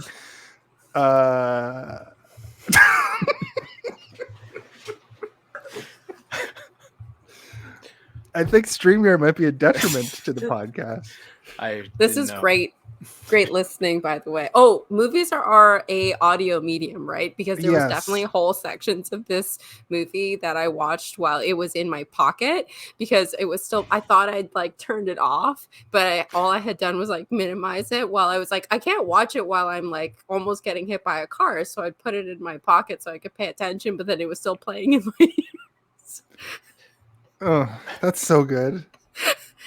I almost got hit by a car. I know one fan of the show. We play that game, the fan guessing game at the beginning. I think maybe we should be showing what I show because they had assumed that that would be what is shown, but it's not. I just read out some stuff, which is conducive to audio. But to your point, analgesics go in the butt. Breakfast with Stereotype Squad. You don't set a place for a dead Breakfast person. with anal Jesus.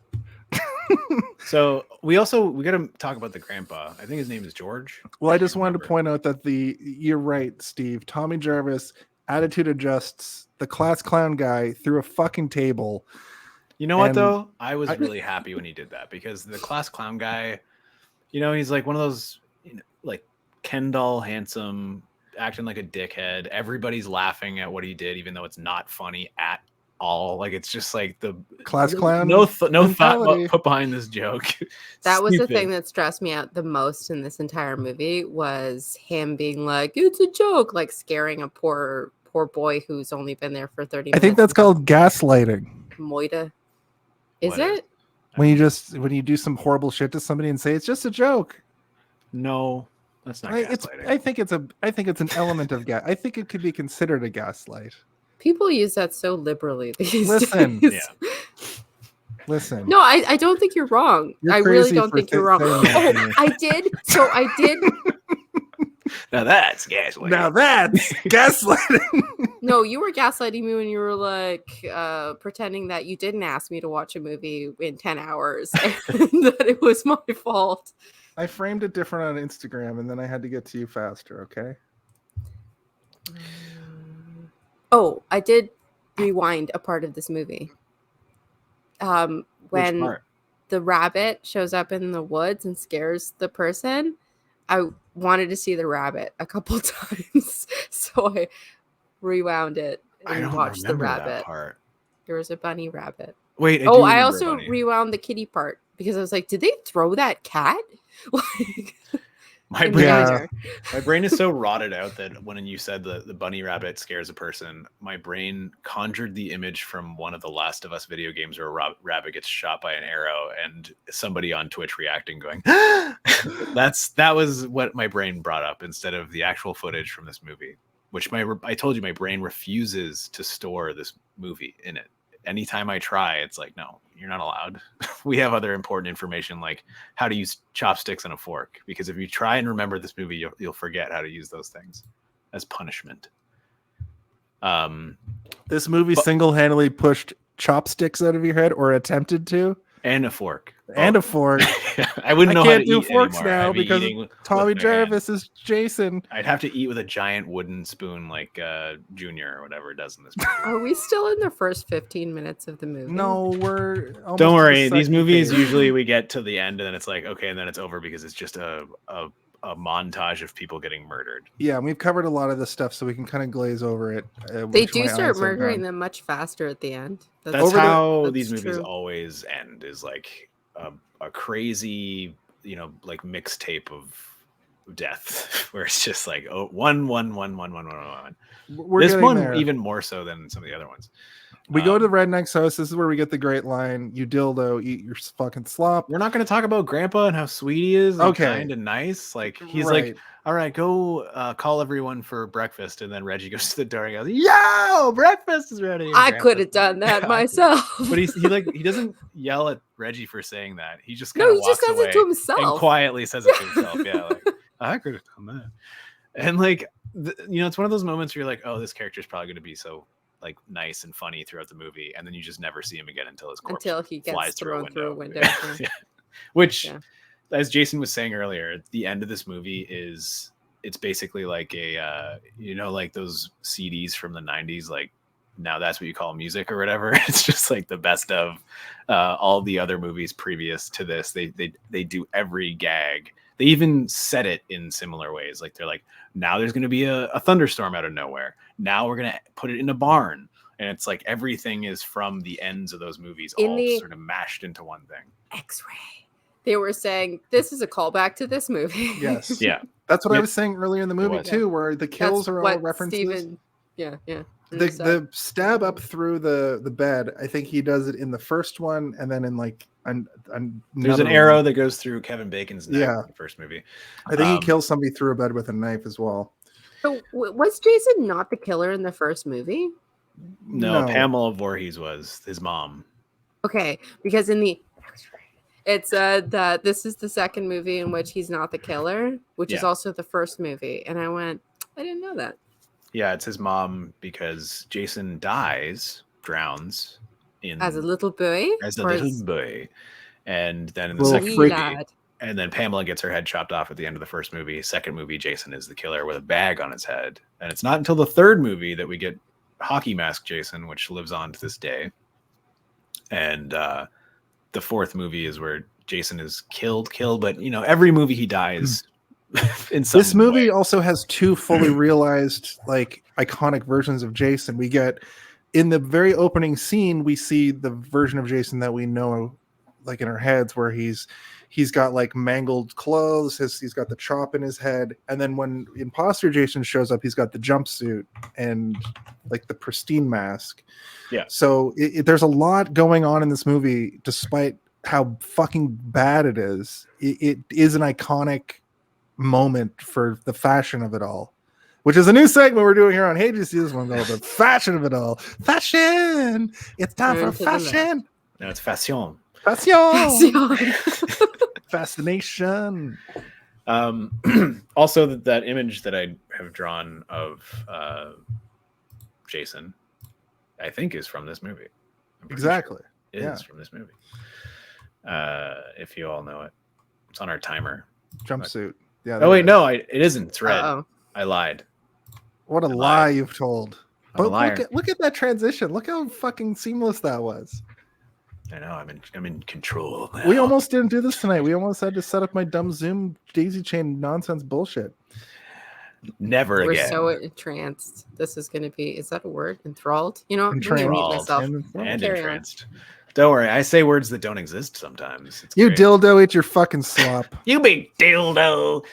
I love calling people a dildo. I think it's so funny. I don't know why. I think just the word dildo is funny. It's a funny sounding word. It sounds like a weird bird to me. Like a bird. Like the dodo. Like a bird with really tiny legs that don't look like they should be able to support the size of its body. Yeah, like a dodo. Like a dodo. Like the shoe bill. But also a dildo, what it is kind of funny too if you use it in the right context. Or if you use it. Mysterious man appears. Old drifter. Jason red hair. And then she also has another funny line, Ethel. She says, holy shit, who the fuck are you? Like she's so startled, but she doesn't just say like, oh, or like what, and she doesn't sound like what she says is funny within the context of what's happening. I think that this lady is killing this role. Like she's very funny. Everything Who she is does she? is funny. Is she from another movie we've done on the show? Because she looked extremely familiar. Oh God, probably. Is she somebody from a John Carpenter? Because she acts like somebody out of a John Carpenter movie. She's not in a lot of stuff, guys. That's crazy. I'm telling you, the X-ray. No one had been in more than like 3 movies. She's in a lot of TV. Lots of TV. I might recognize it from somewhere because I'm a bit of a TV buff. I'm a bit of a TV buff myself. Her top-rated movie, her top-rated like known for movie is this movie, which is unfortunate because She looks like an SNL character. She does look like an SNL. She reminded me of the character from The Mandalorian. You know, the one who's like, "All right, Mando, I'll help you fix your ship," and then she like takes care of Grogu. Amy Sedaris. Yeah. I don't remember the name of the character from Star Wars, but I mean like that. No, Amy Sedaris, the actor that plays Gruntrock or whatever. Who also plays His name. Characters like that in like SNL and also the At Home with whatever. She's great. She's great. Yeah. Maybe she got inspiration from this role. Amy Sedaris and Tracy Ullman, kind of, I get them a little bit mixed up. That's who I wanted to go for, but Latrine. Similar character actors can Amy Sedaris is from Strangers with Candy though, and That's Tracy Ullman is from the Tracy Ullman Show and lots of other stuff. You telling me that Tracy Ullman is from the Tracy Ullman Show? No, debut of the titular Simpsons. I didn't know that. Police investigating the murders of the greasers. You know what? Some people might not have known that, so we shouldn't make fun. Yes. So we get Roy was played by a guy named Dick Weend. Yeah, I had to look it up because I was like, "Is this name Dick Wind?" Because that is a crazy name, Dick Wind. That sounds like something you would call somebody to make fun of them. You Dick Wind. Dick Wind. Sounds like it sounds like something that the bad guys in Christine would have called the nerd. You Dick Wind. Yeah, it does. Or maybe like a tease. You know, like. You would call like somebody who's like attractive, but you can't, you know, like an incel would call someone a dickwind. That's a real dickwind right there. Real dickwind over there. Like the opposite of like a cock blocker. Yeah. Yes. A dickwinder. Okay. You're not the only person who thinks that Ethel is fantastic. I was actually saying like, oh, I got to do a podcast today. We're doing this movie, and they were like, weirdly, I like that movie, and Ethel is the best character, like in that movie and in all of the Jason movies. She is maybe the best character in all the Jason movies because she's the most of a character. She is stealing the show when she's on screen. She's on screen with every single character in this movie at the same time. They're all there, and she's the only one that is in any way interesting. Everyone else is like boring and I am lame. a nerd with a stutter. I am a prep. And she's not even really like a stereotype in a way. I think that's why it's interesting is because like her son is definitely a stereotype. She is sort of in the realm of a stereotype, but she's giving a performance that makes her stand out from it. Like she doesn't seem like she's dumb. She doesn't seem like she's an incestuous weirdo. She just seems like intense, foul-mouthed woman, and it's like she ran with the character. What was the Stephen King movie we did? There's that scene where they're in it's like a farm, and I think it was the window one, Secret Window, and there's that part with like all of the laundry, all of the like sheets. Was that one? This house, this area reminded me of that. You might be thinking of Needful Things. Needful Things. There's an Ethel-like character. Yes, exactly. Needful Things. That's what this reminded me of. That's a John Carpenter, or is that a Stevens? It's I don't remember who the director is. Or both. It's not John Carpenter. Okay, that's a Stephen King one. Yeah. Buster and Lana, the Buster and Lana sequence. That's where we're at. Unless there's anything you have to add to Nip City. Nip City, yo. I mean, there is the one scene where we get the sheriff and all the boys cleaning up the body. Yeah, that was. Yeah, I That's where kind of glossed over that. we get another ambulance. That's the Roy scene where he's like, "I'm Roy. Remember Roy? That's my name. Don't wear it out." And the sheriff's like, "All right, Roy, get back to cleaning up corpses." And then somebody says something crazy. Oh, it's like the deputy says to the sheriff, he's like, "Well, sheriff, it looks like we've got another maniac on the loose." And then it cuts immediately to the ambulance driver, and he's like, "Dun dun dun," like looking around with his crazy blue eyes. And you're like, okay, well, if you don't know already, this guy's the murderer. Or is he? When you know that he's the murderer, it's so wildly obvious. You're like, holy shit. That this movie is really trying hard to be like, this guy's the murderer, guys. I had no idea. It's me too. Until It's I the read the X-ray. It's the difference between watching this movie one time and two times, which you did, Steve. It's you the watched difference this. between watching this movie in your pocket while almost getting hit by a car and watching this in your movie. pocket. Yeah. You have to die in real life to really get this movie. By getting hit by a car. A wear car.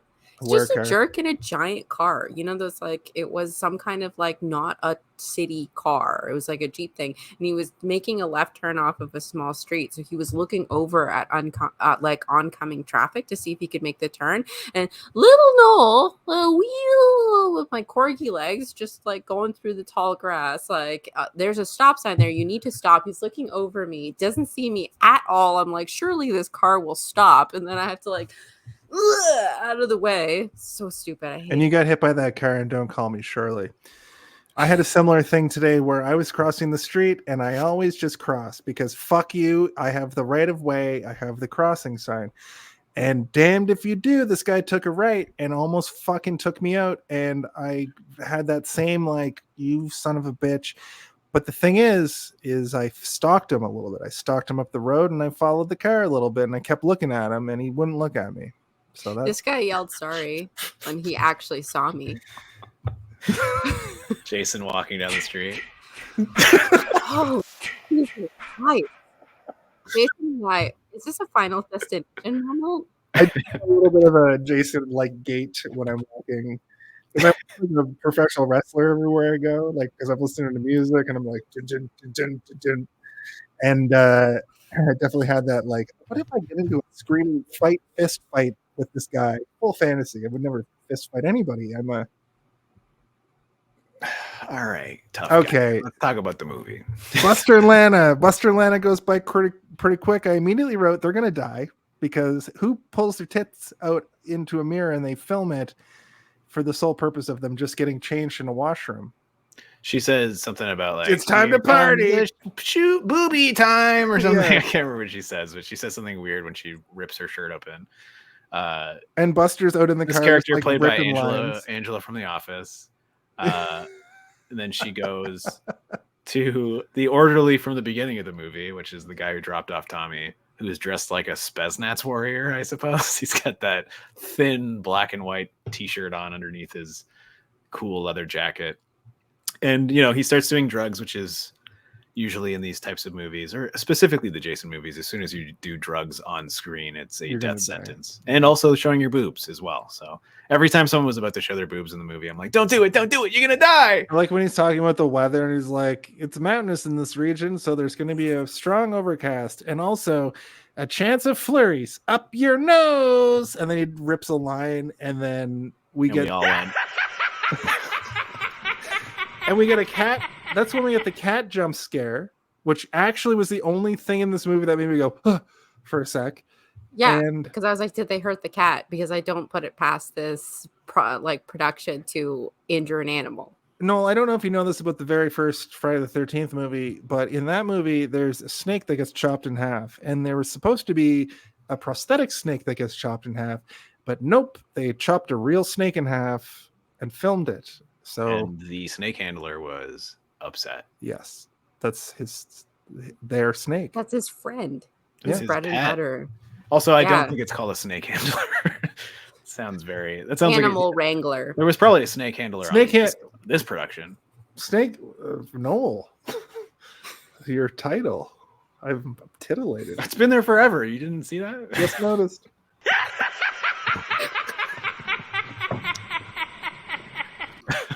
So anyway, Baxter gets an axe to the head for his cocaine abuse, and the cocaine goes flying everywhere. And Lana walks out, and she gets in the car, unbeknownst to her that her boyfriend's been axed in the face, and she sees the coke on the floor of the driver's side, and she's like, "Hey, spilling this coke everywhere! You're wasting your money."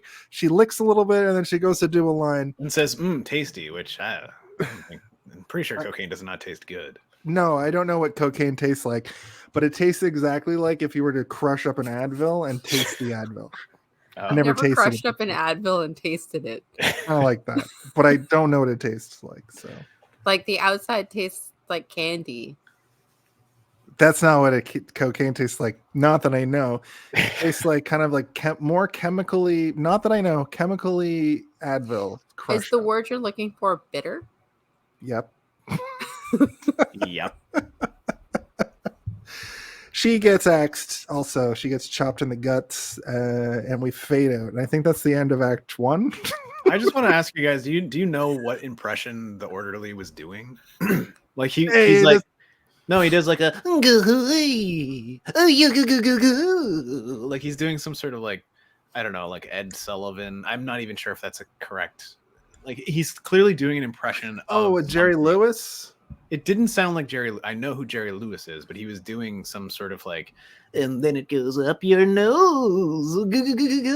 Chances of boo. Should I check the? This fucking guy over here. He's probably just doing some sort of like talk show host of the era, or like even maybe like 10 to 15 years previous. When like something's famous for 10 to 15 years and then everybody has their version of the impression or whatever, like my wife. Yeah, exactly. Like it'd be funny if Droopy Dog was based on some 50s or 60s actor. It'd be funny if later they bring back Looney Tunes and there's a Borat. I think that would be funny. A Borat or an Austin Powers Looney Tune that's like, well, I mean, movie, baby. Yeah. I'm pretty sure Pepe Le Pew is just Austin Powers, right? Like maybe they just like adapt that character. C'est toujours, c'est l'amour. I give you the akak of love. Yeah. And he goes, oui, oui, baby. I would never let somebody like Austin Powers tell me to behave. This is shagadelic, baby. No. Tommy sees Jason again. That happens. He's tripping his balls off. He's in a lot in this movie.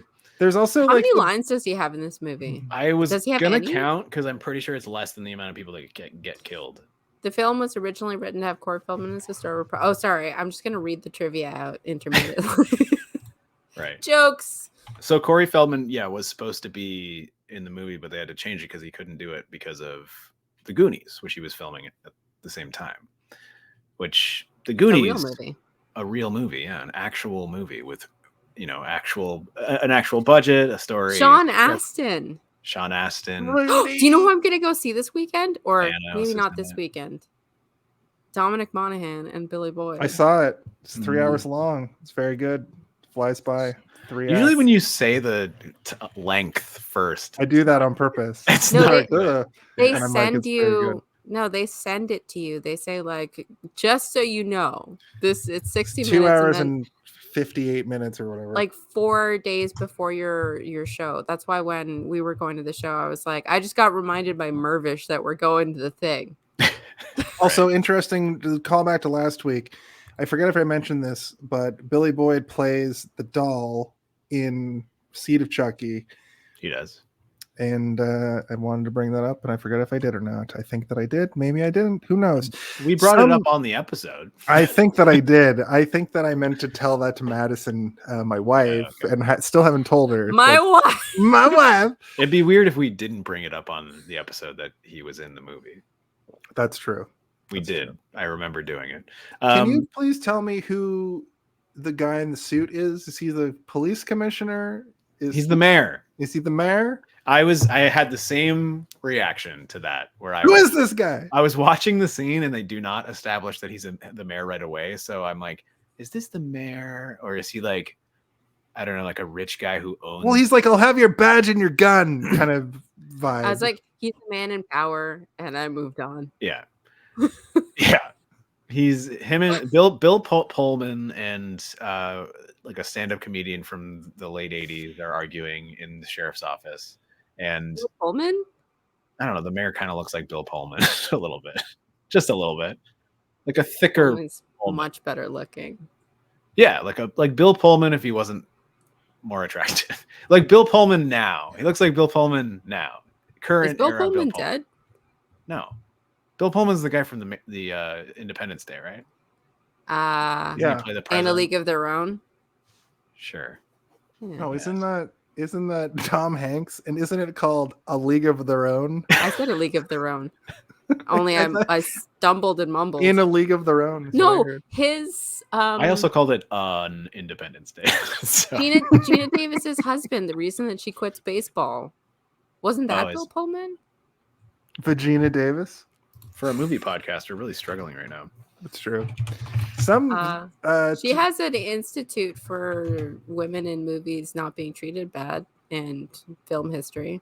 The Gina Davis Institute for Anti-Misogyny. I don't know Speaking what it's of, does this movie pass the Bechdel test at all at any time in any way? called. I didn't care. I don't think two women talk to each other in this movie, Give me a second. let alone it passes the Bechdel test. Wow, Some- that is some keyboard in right there. It's got one of those clickety clackities. The scene that we're talking about is Chief Tucker actually brings up the fact that it could be Jason, and You know who this is, right? It's Jason Voorhees. And And then the guy he's in like, the you shut suit- your whore mouth. yeah, Yeah. He's like, this is your Jason Voorhees right here. And then he pours the ashes from the ashtray into his mouth. And he says, And eat then- it. Eat it. He slams it into his hands so hard, though, that, like, that's not Foley. Like, they would never go back and make a smashing into the hand noise for Yeah. that. It's really hard. I did like this moment because it actually felt like there was like, you know, their stakes are being risen in the movie, but it also made me question the mayor, not the mayor, but the police chief, because like the police chief is more willing to believe that a zombie is going around killing people than that's is some just a like main. And perfectly you know what? reasonable. It's not like in most horror movies where the person who's saying something crazy is right and we all know he's right. He's wrong. He's no, not I'm right. going. You're wrong, person. He is saying wrong. And it's not like he turns out to be right ever. He is wrong. There's no Jason Voorhees is not killing anybody. It's the ambulance driver who he interacts with on a daily basis that's murdering people.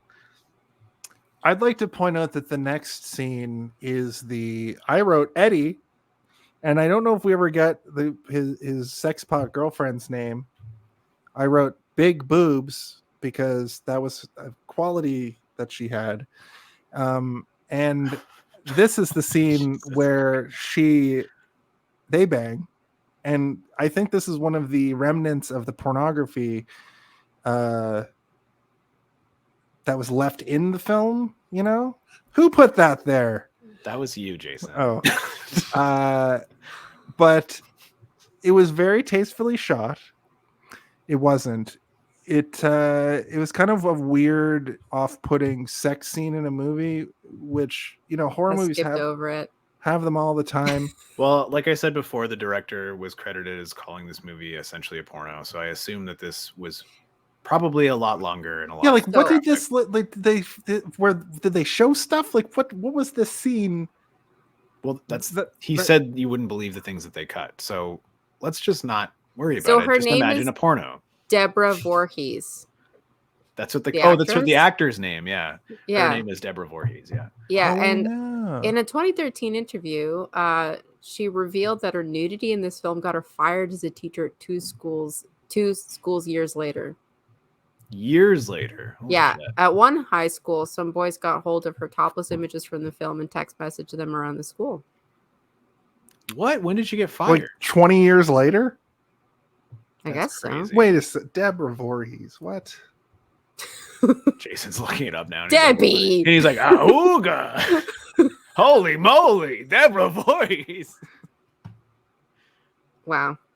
Huh? Yeah, that's kind of insane that She's she still hired- working. She would get fired in the era of text messaging for making a movie in the 80s. Yeah. That's whatever. She was only I in assume 11 this happens in things. the southern United States, maybe. Probably, yeah. You can't just go around making pornographic movies. This happened 20 years ago. I don't care.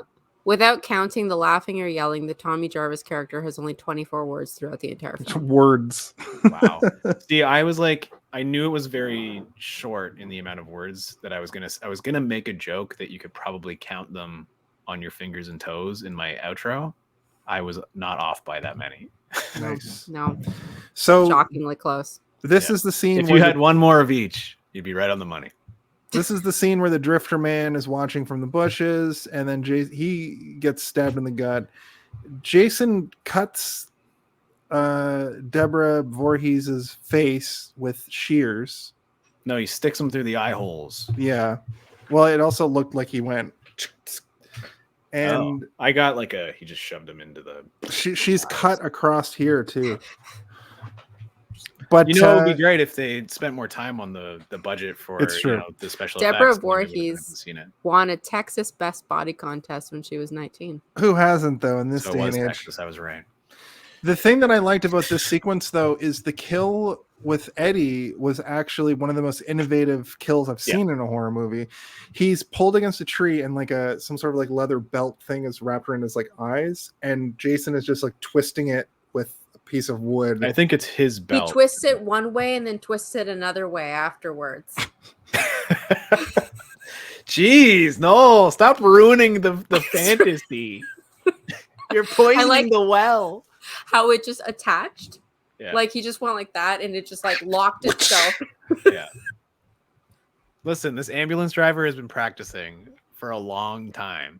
He's been wanting. You guys think that his estranged son, who he looks at from afar, is the reason that he went crazy? No. He felt so strongly about a kid he probably never spoke to. Maybe he spoke to him because he's probably been there before, right? To the foster home. He knew it was his son because that's why he went insane, right? Yes. That's the thing that he had a picture of him in his wallet. Right. Yes. And it wasn't a young picture of him either. It was a production still. It was a headshot. Yeah. It was a fucking headshot. Like him 4 minutes before he ate that first chocolate bar. Again, the necklace was predominantly there. He's a good Christian boy who just loves chocolat. Why didn't Roy just be like, "That's my son right there"? Because he wanted to kill everybody. The one true king. Yeah. And the one true king, Jesus Christ of Latter-day Saints. God said, "Let there be light," and there was. The worst line in the Bible. Imagine he went up and started like caressing his face and just like, I don't know, singing some like "Away in a Manger." He just started singing some. The only religious Christmas hymn is Christmas songs. Yeah, I'm not religious. I never went to religious singing school. I never went to Uber Driver. Religious singing school. Yeah, they send you there on the weekends or whatever, right? Isn't that how it works? Sunday school? On Sunday. So this is where things sort of ramp up a little bit more than they already have. Reggie, Pam, Andy go see the guy from the guy from Joanna Man, and I think he's in Double Dragon as well. I think he's like the underling boss in Double Dragon, and he's got a gnarly Jerry curl. And Reggie says, "Where did you get that?" And it pans over to just a woman smoking a joint. I think it's funny too that she's an object. Demon, yes, exactly. Demon, the name of the guy from Joanna Man, says it's probably not the best movie for us to say that he's from, but it is the one that I remember the most. I think he might also be in Double Dragon. He's in a lot of stuff. He's DJ in Street Fighter. Is he? Can I read another fun trivia? Read all the trivia you got. One of the characters who was played by Melanie Kinnaman, I don't know who that is, claims her favorite scenes in the film are the ones where she's wearing the wet see-through t-shirt. She felt didn't look good in the film until they turned the sprinklers on. Hell yeah. And contrary to popular belief, A New Beginning was a hit at the box office. Much like an 80s porno, Producer Frank Mancuso Jr. was so pleased with the take at the box office opening weekend, he called up director Danny Steinmann and claimed the numbers were like the golden times. Much like an 80s porno, these scenes have something for everybody. Every scene with a naked lady is a little bit different, and it's all for somebody. Oh, I think that's Pam. I thought she was actually very pretty. Yeah, the thing that I found interesting about Pam was she had that like weird 80s makeup going on, and once she was like all wet and the makeup was off, when you could see her face, I was like, what is with the weird 80s over the top makeup? It's 'cause it's the I gotta say, Miguel A. Nunez is in so much stuff. Like is that Demon? Yeah, he's in hundreds and hundreds of things. It's crazy. Yeah, he played DJ in Street Fighter. He was big as like a character actor in the 90s and early 2000s, and then ever since then he's in Double Dragon. He's been fairly okay. That came out in the 90s. You sack of piss. This you dildo. You fucking big dildo. You pervert. Hey, pervert. But anyway, he's been working consistently for the entire time since. Like he's on stuff constantly. Cool. Good for him, man. I like character actors who just never disappear and are always just kind of floating around. It's great. You know, like the guy who played Skeletor. What was his name? Ralph Fiennes? No. You're thinking of Voldemort. Right. Yeah. Oh boy. Oh, apparently the scene where she rips her thing open and says Showtime wasn't in the script. She's probably a porno actor. That's porno behavior. She'd recently seen Bob Fosse's All That Jazz. Oh. And so was inspired by that. That's what she said anyway afterwards. That actually was just like she was just talking to the director in private, and she did that, and he filmed it, and no one knew. And then he's like, "Let's put it in the movie."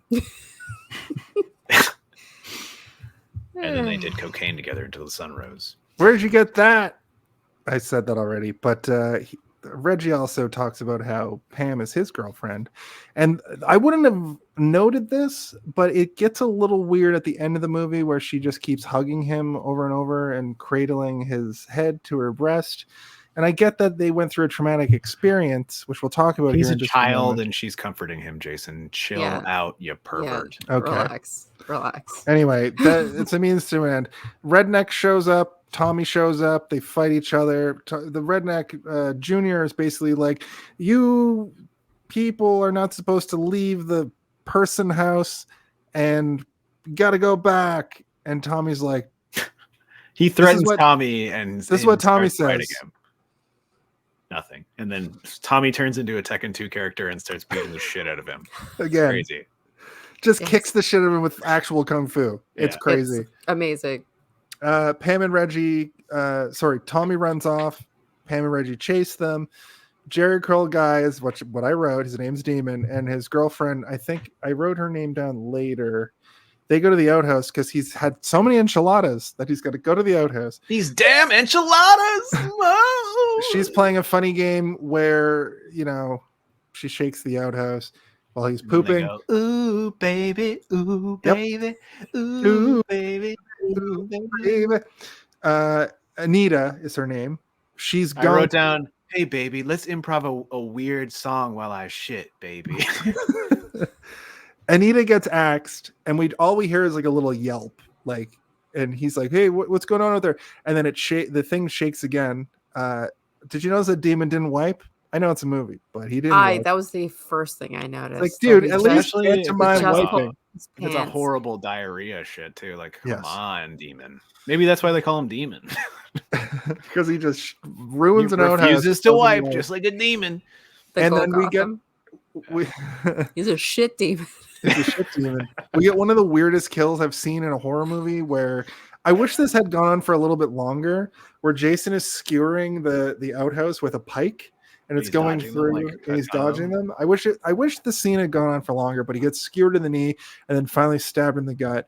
Well, I have to say, listen, we don't need to.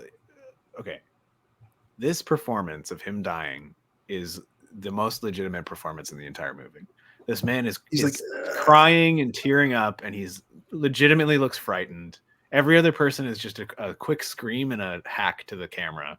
He is like, he's selling this, and it's working for me. Where I'm like, wow, this performance and this moment is from a different movie. It just like teleported its way into this Friday the 13th movie, and it feels just as out of place as Tommy Jarvis whipping out his best Tekken moves and kicking the shit out of Junior. Attitude adjusting a guy through a table.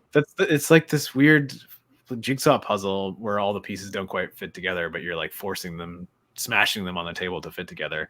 And this is one of them again, where you're just like, why is his performance of his death so good? And then, you cut to someone dying in the goofiest way possible 5 minutes later, less than 5 minutes later, like 2 minutes later, the guy on the motorcycle is driving around snotting everywhere while his mom is smashing stuff into a stew or whatever, right? And you're like, it doesn't make sense totally. What's happening?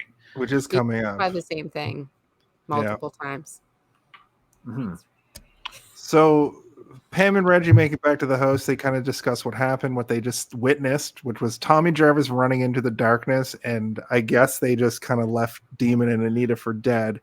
The scariest part of this movie is seeing inside the redneck home. Junior drives his motorcycle like an asshole. He's driving around the house like, yeehaw, yeehaw, and he gets decapitated during this sequence, which is great. Well, Ethel is just yelling out the window like, you gotta stop, you gotta frick. The best I'm thing, making your dinner. Yeah. The best thing in this movie, I just want to say, is when Ethel basically looks into the camera and says, like, gives a look about Junior's, what Junior's doing, because she's so fed up with this guy. She has no time for her own son because he's such an idiot. Because there's a character trait that Junior has throughout this movie that is every time she says something, he kind of parrots it back to her. Yeah. Which I thought was really funny. And in this, he comes back yelling about how he just faced off against Tommy. Tommy's got to die because he stood up to him. And he's just doing literally circles around this farmhouse.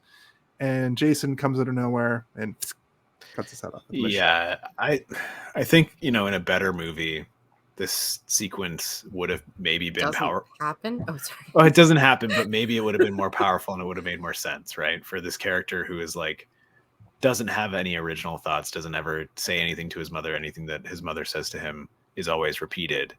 And in this moment where he's saying all these original ideas, like, there's something there, but you're like, oh God, this is just annoying. Like they're trying to do something that just isn't working.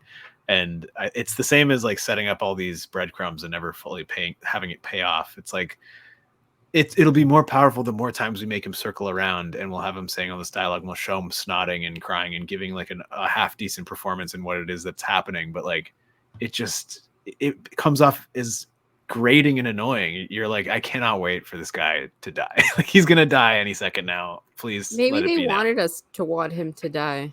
Maybe. I mean, he did beat up the guy that. Wait, is there a main character?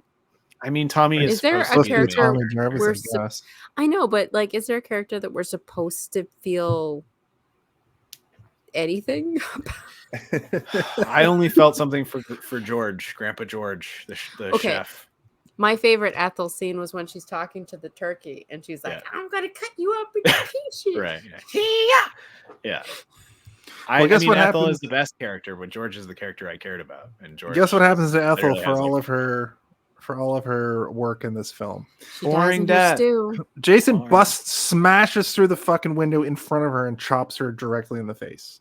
So here's the dumbest thing in this sequence. The bike stops. You hear nothing. She kind of calms down, like, thank God. And then you hear the door open to the house, like a sound effect of a door opening to their house. And then he kills her through the window. So do you know what's equally stupid? Who entered the house? Hold on. Jason, like, canonically kind of reveres elder women because of his own mom. I feel like this was a prime opportunity forget that. But I feel like with that same idea in mind, this was maybe a prime opportunity to have a moment of him being like, I can't kill you. You kind of remind me of my mother. And then she gets one up on him. But he's not Jason. That's true. Actually, that's a good point. But I mean, her dying in her stew is an appropriate death. That's for appropriate. Her. Yes. But and they set up the fact that the door opened. So have him drown her in her stew. But then it's just like a smash hand through the window and dead.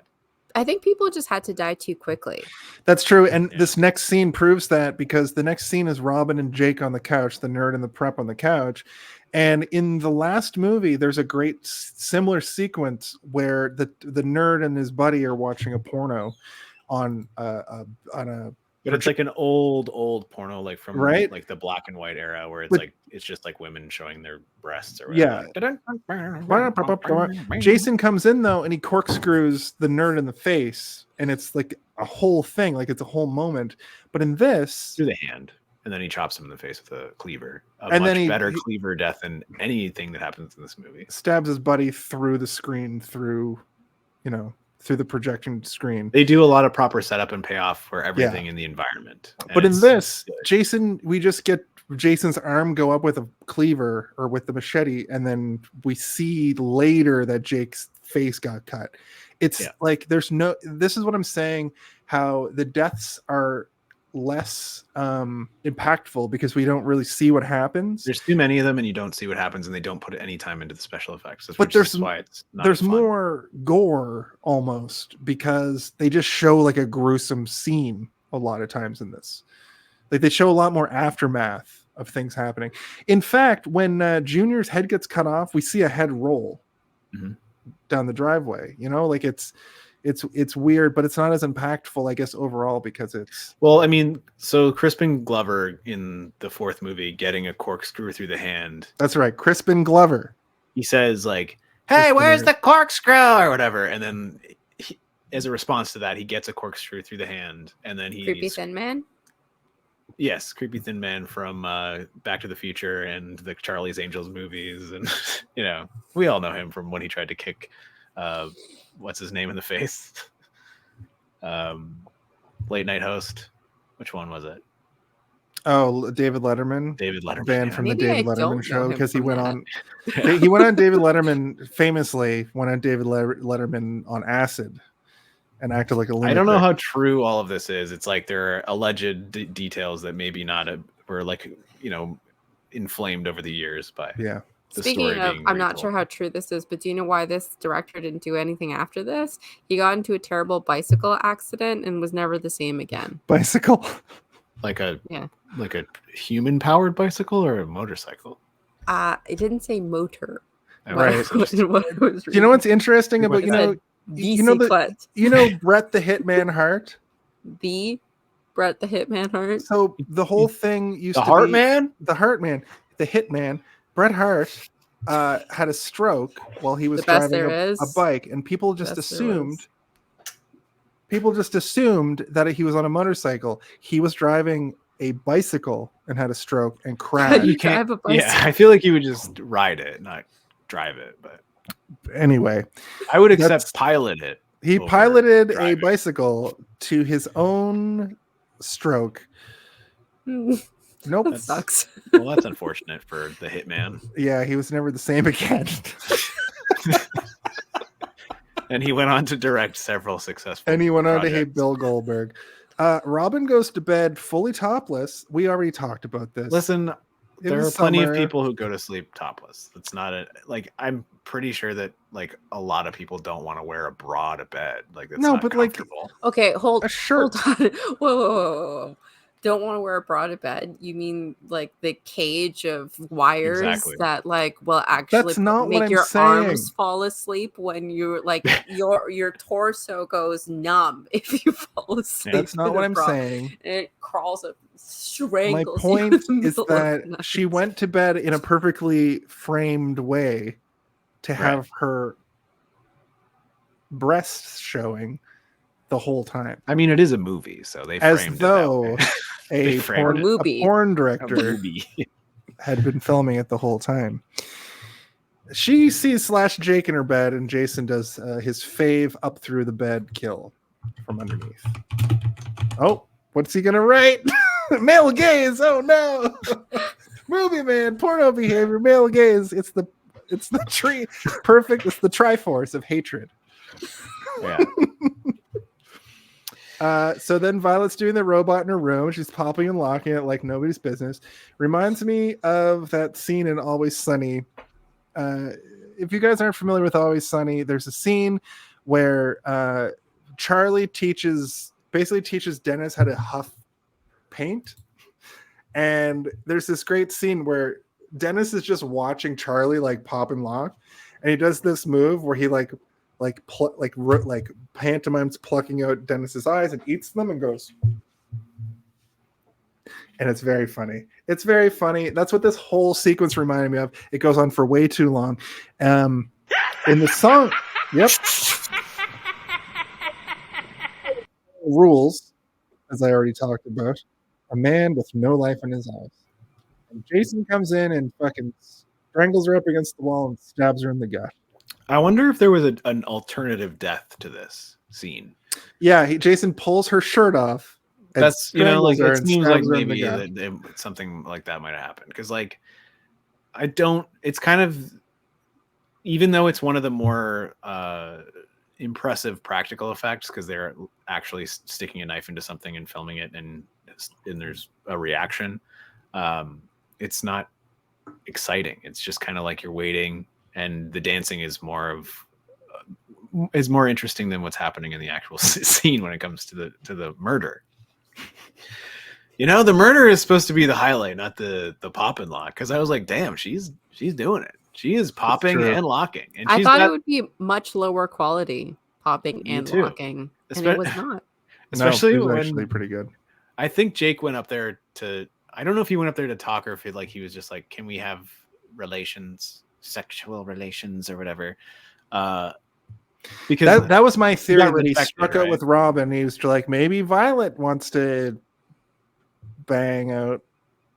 I didn't know, because I don't know enough about these characters. I don't know the relationship between Stutter Guy and Stutter Guy was gonna like pour his heart out to the other one.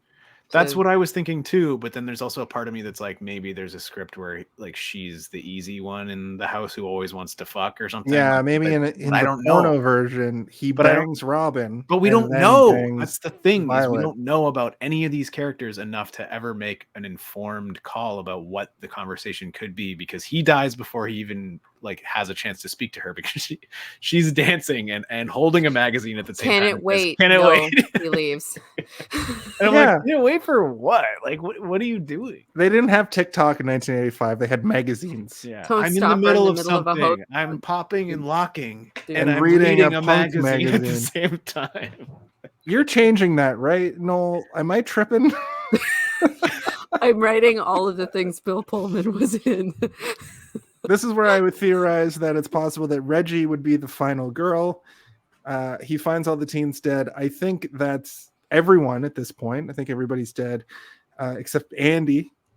We finally see Jason. No, we don't see the people who left the house dead yet. The co-worker and then the other guy, and one of the ambulance drivers. They find them when they're running through the car, and there's the still running like scene that goes on. 8 other dead people. Yeah, the running scene is a direct reference to the end of the second movie.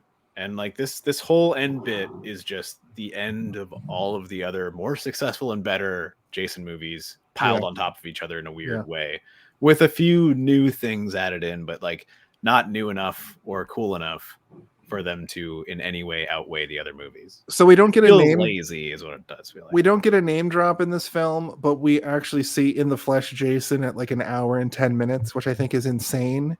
And it's definitely, that's when they said the name of the movie in the movie. Thank you. I love that you did that. That's perfect. I actually had fantasized all day yesterday about you doing exactly what just happened here, and I've never loved you more than I love you right now.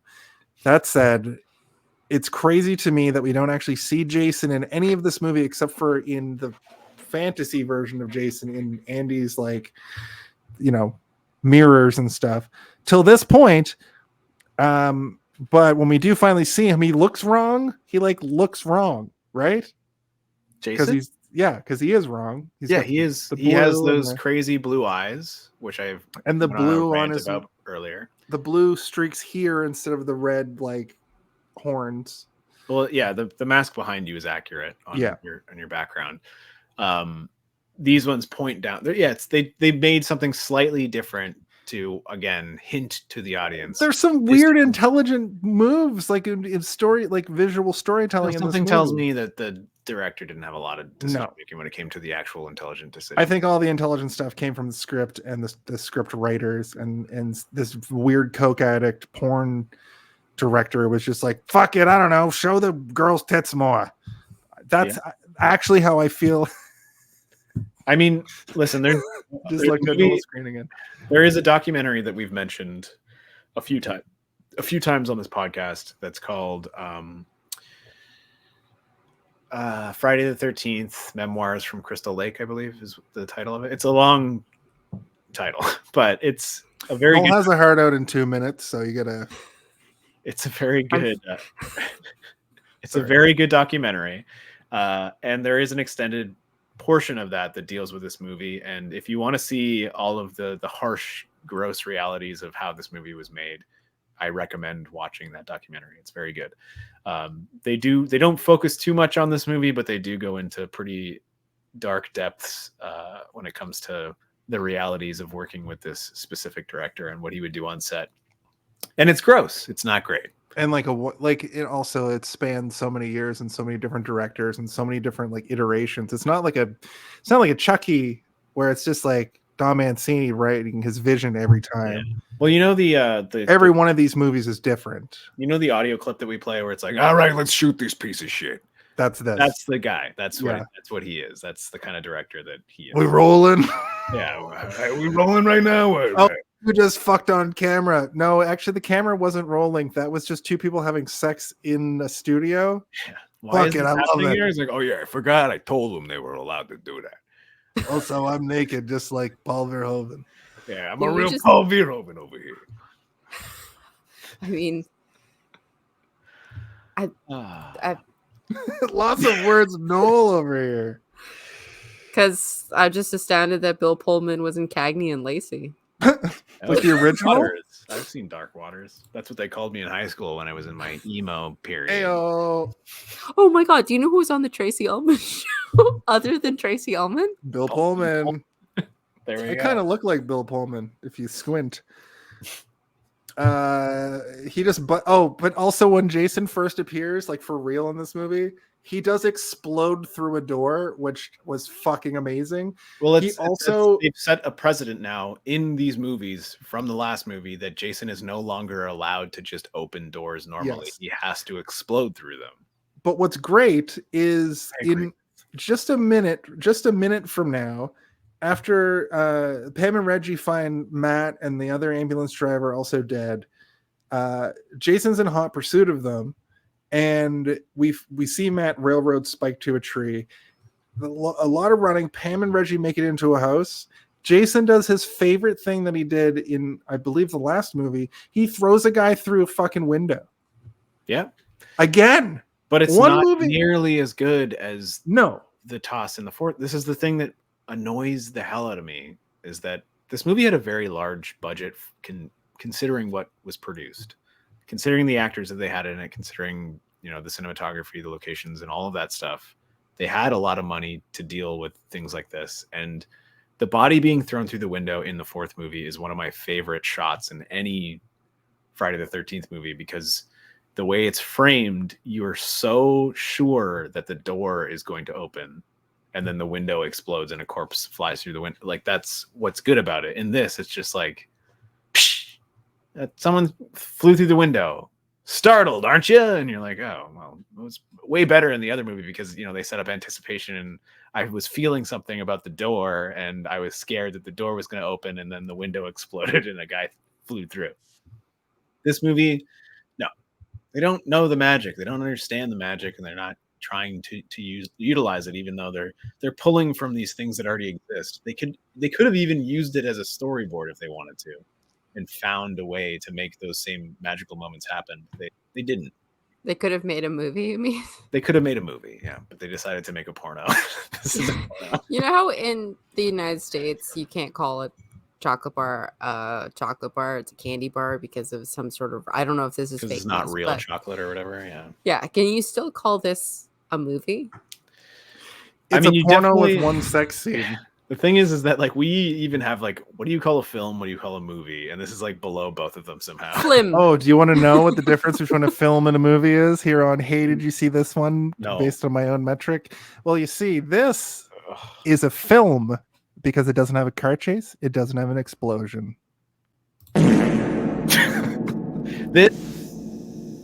It was technically filmed on film. That's why it's a film. No, it's neither. I would call this a Flim flam? I would call this A picture? like a spittoon. Like all the other Jason movies spit in a bucket.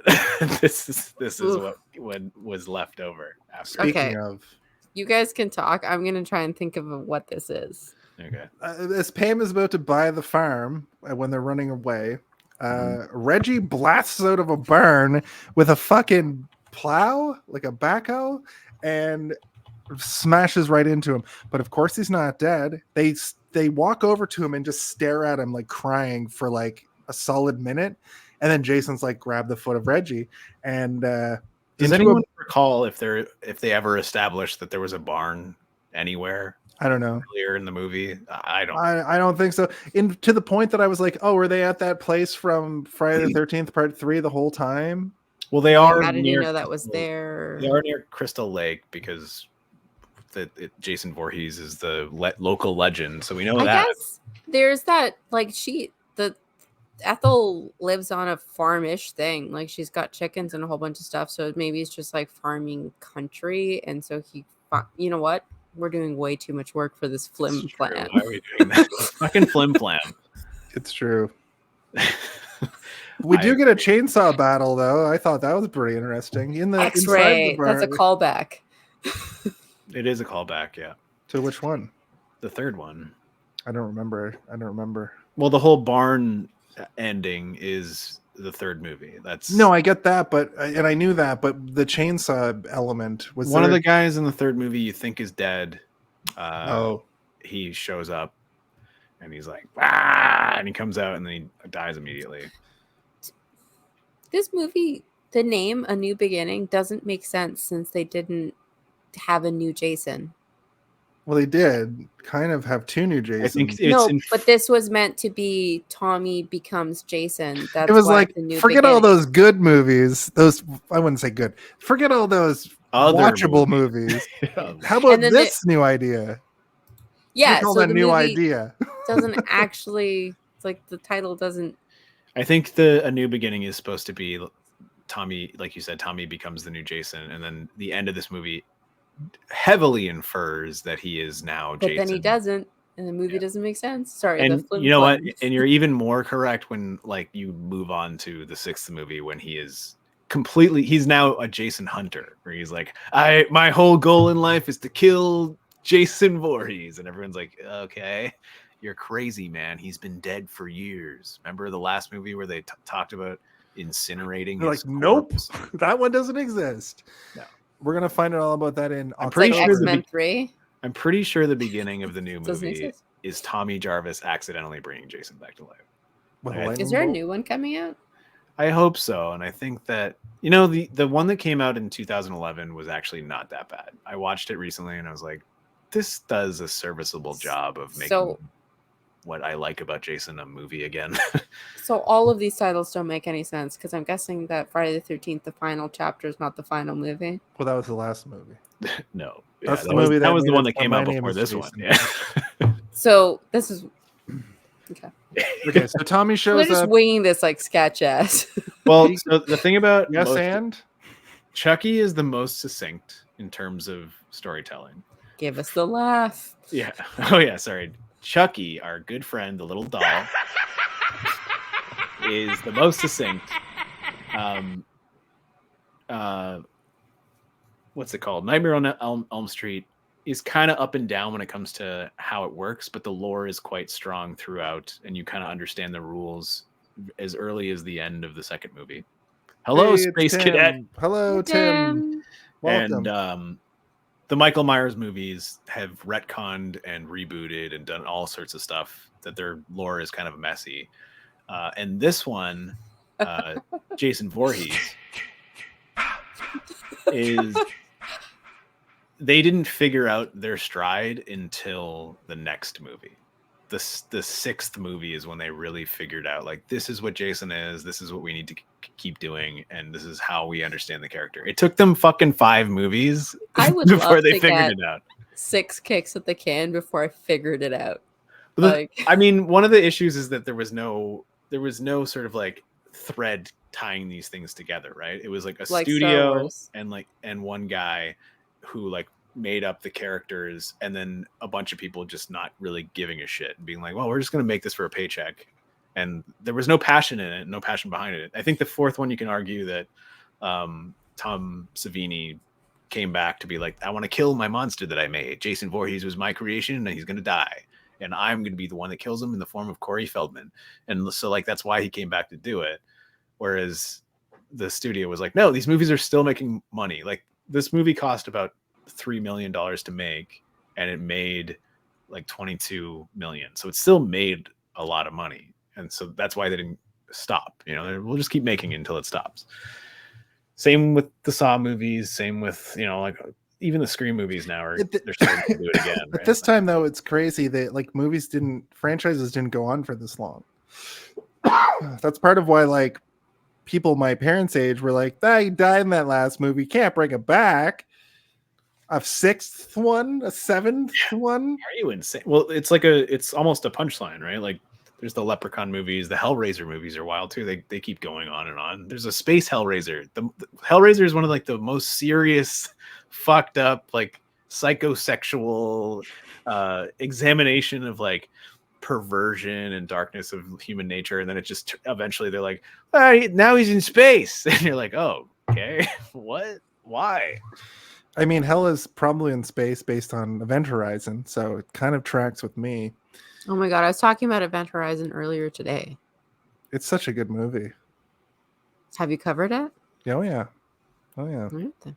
Made it one of my favorite movies, in fact. Pam, they fight. We have the chainsaw battle. It goes back and forth. The chainsaw just dies. Jason gets chopped in the arm pretty good. When it dies, Pam just throws the chainsaw at Jason, which I thought was hilarious. They all retreat to the loft up the ladder. I thought, what a dumb thing to not just like wait for Jason to like get up the ladder and kick him in the head off the ladder. I feel like that would have been a bold strategy. You're scared, Jason. Who's going to do it? You? That's true, but also in the lore of the movie, a little tiny child, and a woman who's trying to protect him. Jason is a human man. I know they don't know that yet, but he's a human man. The chainsaw should have taken him out. Chainsaw to the arm should have incapacitated this man, this human. I guess he has the curse of Jason on him. There's a very strong feeling that there's some sort of curse behind Jason in this. It's almost like if you don the mask, maybe, you know, that might be something. Happy Pie Day. Pam manages to throw him from the barn on spikes after a struggle, and it's revealed to the audience it's the ambulance driver all along. I already played that message from sorry, I didn't. Wait. She's the one that pushes him? I thought when he chopped his hand off, he fell. Well, they struggle and he falls. You know what? He doesn't. He holds on, and then Tommy, who is also up there, Listen, comes back to life. Reggie gives him a drop kick, chops him. Yeah. And then Tommy is the one that chops his hand off, because it has to be Tommy, because Tommy is the chosen one or whatever. And then his face opens up in just the right way. Yeah, just so it shows his perfect face to realize that he's the ambulance driver from the beginning. And it's also very funny that he's not wearing like a full mask underneath the mask. Yeah. It's clear that he's wearing 2 masks, but like he just has this like weird potato skin. Why does the face but it looks like it burst open? Well, it looks like he cut it. a hole in like a weird latex sock or something. But So it here's wasn't some- a cut though. What I thought was that the mask, when it ripped off the latex that was on his face. interesting. I didn't consider that. Yeah. Because we do get that Because great he was scene like, of "I'll just glue this." I'll glue this mask to this mask. we do get the great scene of the mask in the mud puddle, which felt iconic for some reason. I don't think it's part of anything, but it just felt that's yes. It was basically as iconic as the ring being swallowed by the fires of the lava in Mordor, of Morgorb with like It's little true. hand. with Yeah. T1000's hand. Yeah, this is exactly like T1000 does not. His hand. Does Everything I said was incorrect. What'd you call Mordor? Morgorb. More Steve, I want to tell you something. I want to whisper you a little secret and tell me if this means anything to you. So you know how Pam is the final girl? Do you know what that makes her? What? Final Pam.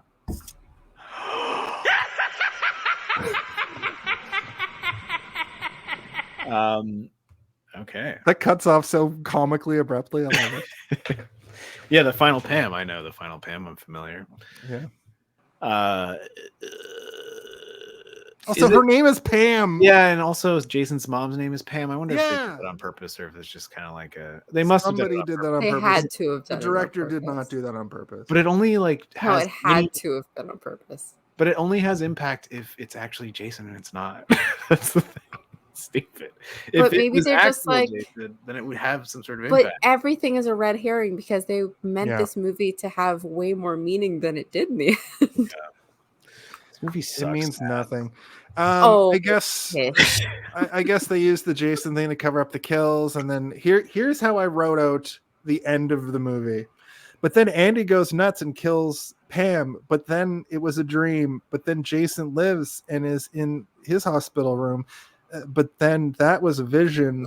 You know, But this then movie is Andy Jason dons the mask, but then Pam actually goes to the room and Andy has escaped, but then not really. All right. You think he That's goes through the dream. window, but he's Part of behind it is the a dream. door. But he's behind the door. Yeah, it's Which is the opposite of the thing with the door and the window, isn't it?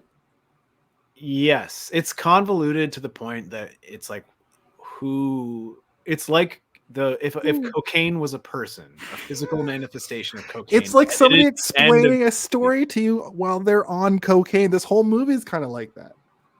But this point in particular is Yes. like the most unhinged because they're trying to do a dream sequence, but then they're like, okay, but just pretend like the dream sequence didn't happen, and we're going to continue from where the dream sequence ended from the other thing that we saw earlier, which was the cop talking to her. But it's going to cut off, and then it's going to be the real ending. I don't know. It actually worked for me because at this point, the movie's been so ridiculous that I was You just like, expected it to be yeah, more yeah, ridiculous. of course, this Yeah. is perfect, great ending. And then the X-ray was like, this was meant to be this, and I was like, well, that makes sense because it doesn't. I do like that he he had a dream about him killing her, right? With the knife, where he's like, ah, and kills her. But then he's like, I'm going to do that for real, but I'm going to pretend I escaped first. And then I'm going to kill her. It's like, he could have just done it the same way that it happened in the dream. The way I took that ending is that he keeps being afraid that he's going to turn into the monster, and that's why he's having these dreams. But then he just he's afraid because it's a thing that's going to happen, because that's his internal desires from his loony binness, is that he finally succumbs to that. Like the real Tommy falls to pieces and the dream Tommy becomes real Tommy, and then the movie ends. Dream Tommy. Old Dream Tommy. They were going to bring back the Pam character in the next movie, though, along with Tommy. And then they were like, Jason or we riot, and they canceled that project. But the thing is, they brought Tommy back. They could have brought Pam back too. And just No, Tommy as Jason. I thought you the meant like killer. okay. But they wanted to bring Pam back as Pam, and then Tommy would be, I guess, like hunting her as Jason. Yes. Yeah, I mean, I know that there was like Jason and Tommy, and then Tommy and Pam, and then because I know that they circle of life, right, just as they say, Tommy, the great mandala. Yeah, keeps going around and around and around. I know that they wanted to use this as the jumping point for a new trilogy where A new beginning. a new beginning where Jason Voorhees was no longer part of it, and they would have, the ability to continue this as this sort of. They would have Pam and Tommy. Yes. Oh shit! And then by the end, it would Waka be waka. Jason is killed again, or Tommy is killed, and then a new killer takes over, and there's another 3 movies with Pam is now Jason instead of Tommy or whatever, which is like, I guess, an interesting I would idea. like a lady Jason, a lady Voorhees. Yeah, I mean, Lady Voorhees that was the first movie. That's very first one. True, but bring it back. I don't disagree, but I also do like more so Jason becoming a true monster in the fashion of like a universal monster where he's immortal, and there's all this magic sort of surrounding it that's brought on by human beings being terrible, and the negative energy put out by humanity is what's like manifesting in Jason Voorhees to like continuously bring him back to it. I like that a little more. I misrepresented my thoughts. What I meant is I don't care. I appreciate not caring more than caring so much that you're like, Lady Voorhees, or I'm out of here. It should be a woman. No, like I truly am not invested in this. I know, and I'm like invested to the point that I have liked. I got Mothra as my representations. Right. I like the character of Jason Voorhees as universal monster. A universal monster that can teleport and do all these weirdly ghostly things that I Universal like. Studios. I think there's a new breed monsters theme park. Like one of this, the Mystery of Magic is going to be one. How to Train Your Dragon Land, and then they're going to have Universal monsters, like the old school guys, like the classic, yeah. Yeah. I'd That's be down cool. for that. If you go in there and everything's in black and white, like painted to look like like a old Frankenstein movie or something, that'd be so cool. Road trip. I'm having a situation where my screen has fully exploded, so I just want to say, so long and thanks for all the fish. Yeah, pretty much. I'm gonna try to. I don't know if I should leave and come back. We're so close to the end. Maybe we should. We can see you perfectly. I know it looks fine on the stream. It's just my screen looks wrong. Maybe we should do. Am I cursed? Maybe we should do the MPAA rating game. Yeah, I mean we're kind of going through final thoughts anyway, so yeah. This movie had to go back to the MPAA 6 times before it got its R rating. Well, it's still got a rating, so I wonder why they had to keep going back, said the pornographer. Was it the porno? Steinmann or whatever his name was, Steinmann. Do you want to have we covered everything in this movie? I think we have. It's very late. And more. Yeah. And how. All of Bill Pullman's filmography.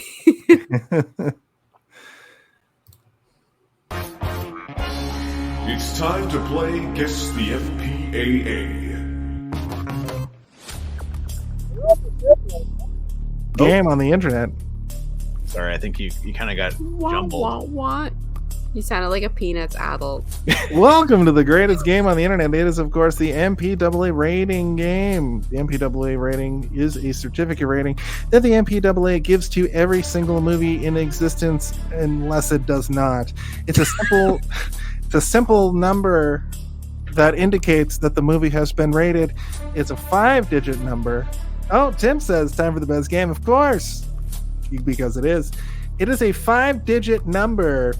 I'm going to give you the first 2 numbers of that 5-digit number. And of course, all you have to do is guess the next 3 numbers in the 5-digit number.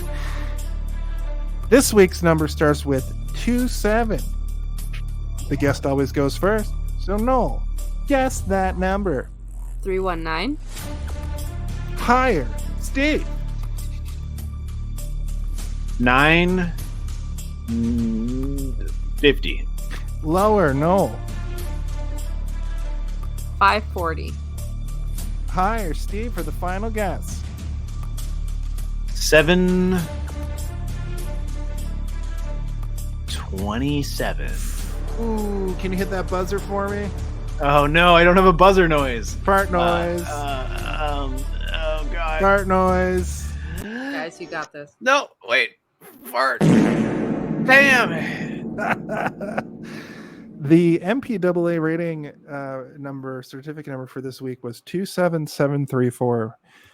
How close was that? How close was that? It was pretty close. Wow. So with that, The MPAA, everyone. The MPAA. Wow. I think you're right, Tim. I think that was the closest ever.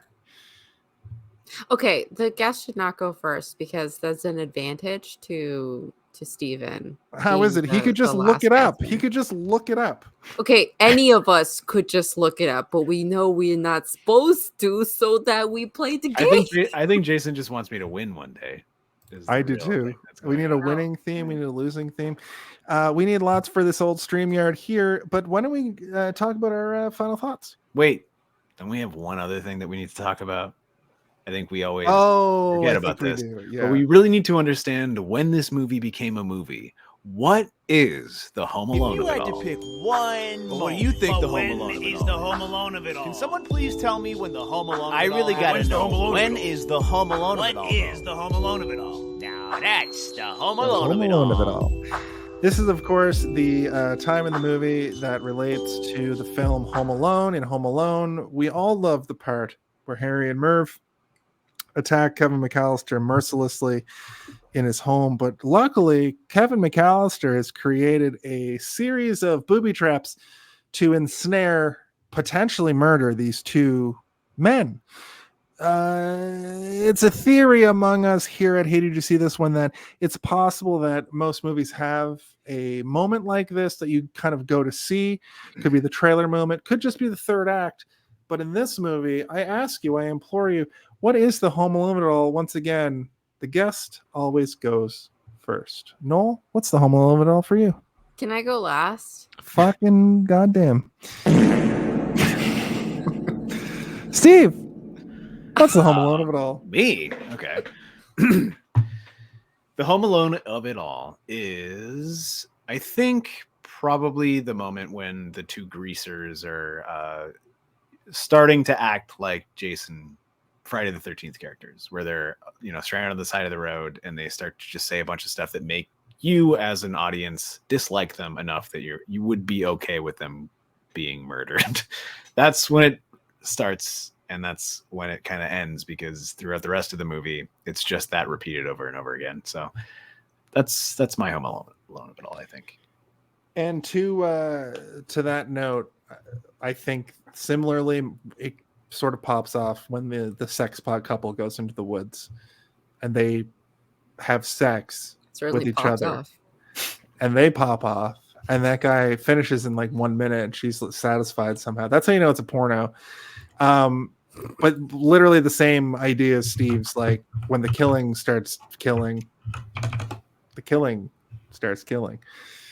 So deep, so poetic. Noel, it's now your turn. So I don't fully understand the concept of the Home Alone of it all. I don't know why my brain won't do it. I don't think this movie ever became a movie. But if I had to pick one, From my understanding, it's this. you know when the axe is in the air and he's chopping the wood? Yes. Okay. That first shot of the axe, that's when the movie became a movie. That's actually pretty interesting. That's a good point, because shortly after that we get that like misdirect. Okay. Acceptable. I accept that. It's a good answer. That is a good answer. Oh, thank you. Domo arigato. Mr. Roboto. Thank you very much. But we've all gone now, have we not? Yeah, we have. That's all of us. It's Well, time I for our guess- final thoughts. It's time for our final thoughts. Just like at the beginning of the show, we tell the guest to go first. So, Noel, you can't get out of this one. What are your final thoughts? And if you have like a rating, maybe out of 5 out of 10, or maybe a joke rating, please let us know. Joke? I like jokes. So my final thoughts are, I don't know what I was getting into. I found it pretty enjoyable. It's a stupid movie. No one should ever watch it. It shouldn't be $4.99 on Amazon. Watch it if you care. It doesn't matter. This movie changes nothing about anything, and that's kind of a fun thing. It's not going to make you feel mad about anything or happy about anything or anything about anything. One of my headphones just died, so that's fun. A rating. Okay, no, I think this has a lot of camp value. I haven't seen any of the other ones, so I don't know how it compares to the other campiness of the camp thing, but I think there's a certain strain of stupidity in this one that makes it like, I don't know, campy. Bearable, campy, yeah. Yeah, like camp as fuck. Is that One something you camp can out say? of one camp out of Crystal Lake. And one of the only ones that doesn't take place at Camp Crystal Lake, ironically enough. Haha. So they had to make up for it in theme. Yeah, exactly. Double down on the camp because we don't have a camp to back us up. Okay. On a scale from, I don't know, what's the worst movie you can think of? That's fun. That's it. Okay, you're like, It's a good scale, and it on a scale of like totally from makes like sense. Mortal Kombat 2 to What's Annihilation What's 2. the- I can't think of the worst movie because it's hard. It shifts, right? Your mind. Plan 9 from Outer Space is the classic. Yeah, but the worst movie I've ever watched. I but don't the know. room is so Drew- fun to watch. Dribble in the chat says Mortal Kombat Annihilation. You want to pull that up, Steve? That's what I said. Yeah, that's a good answer. It is a good answer. Yeah. Okay, so from Mortal Kombat Annihilation, which I've never seen, but I get the idea, to the best movie ever made, Frozen 2. I would say this lands sharply near the bottom. Right. Sharply near the bottom. Baby Maybe Geniuses one of the 2 worst is good. movies I've ever watched. Alec Baldwin plays a baby. On I'm the Alec Baldwin. Rompo-meter, though? That's Boss Baby Jason. Oh, Baby Geniuses is the one where the babies have CGI mouths. Yeah. On the Rompo-meter, this is a romp. Okay. We got to make a rompometer. It's true. Steve, typically here, this is where we do the Undertaker dongs, and a little applause for Noel. Thank you. Thank you. Thank you, Noel. Steve, what was your final thought for Friday the 13th, Part 5, A New Beginning? Well, I've said this probably 4 to 10 times throughout this discussion that we've had, this roundtable discussion about the movie Friday the 13th, the Part 5, A New Beginning, that this movie, I've seen it, I don't know, I don't even know how many times I've seen it. I've seen it at least 4 times. And my brain refuses to absorb it as a movie. It takes little bits, but then it takes those bits that I like and it sprinkles it into other Jason movies that I do like, making my brain think that the good bits of this movie exist in other movies that I like more. So I think my brain hates this movie. I can't be certain until I die and they pull my brain out and examine it. But I know that This movie gave you CTE. I don't like this movie. But there's enough stuff in it that keeps you watching and makes you feel okay about watching something that you don't like. You know, I like the ooh baby. I like Ethel as a character. I think she's funny, and like every time she's on screen, I'm excited. I think this movie could have benefited from having an all Ethel, like make it mostly Ethel. Mostly Ethel is what the subtitle of this movie should have been called. Friday the 13th, Part 5, Mostly Ethel would have been a good movie. Lots of missed opportunities, lots of things they set up and didn't pay off. So many breadcrumbs that just got, I guess, confused for cocaine and sniffed up people's noses. I don't know. It's hard to give this movie a rating. I think if I had to, give this a rating, I would say that to the viewer of this movie, I would just say, you big dildo, eat your fucking slop. Because I think that's what everybody who made this movie was thinking about the people who watch it, is just people who just eat slop, eat their fucking slop. That Eat was your what, fucking slop. that's Let what the movie, fools have their tartar exactly. sauce. Like we're the dildos and we're eating the slop when we watch this movie. All right, thank you, Steve. shit, Thank sorry, I you, forgot. Steve. Thank you, Steve. Thank you, Steve, for your final thoughts of the film, the movie, Observations. the film, Friday the 13th, Part 5, A New Beginning. It was for sure a Friday the 13th movie, but something felt off. It felt too polished or something. And I mean polished like it, I think just the version that I watched. Why is everybody gone? Are you still Where's here? everyone? We're here. Oh. I'm here. I thought maybe it would be Got good rid if, of like, when us. you're giving your final thoughts, we like zoom in on you. Oh, that's actually a good idea. Let's utilize that down the road. But I want to see everyone else's face. That's true. When we laugh and stuff, it's fun. I think out of the I movies, just spend the whole time looking at Steven, to be honest. Really? Oh my Same. He's not there. I was just Me freaked too. out. Me too, honestly. Can you pull up? Can you pull up Tim's rating? Yeah. Tim had a great rating. I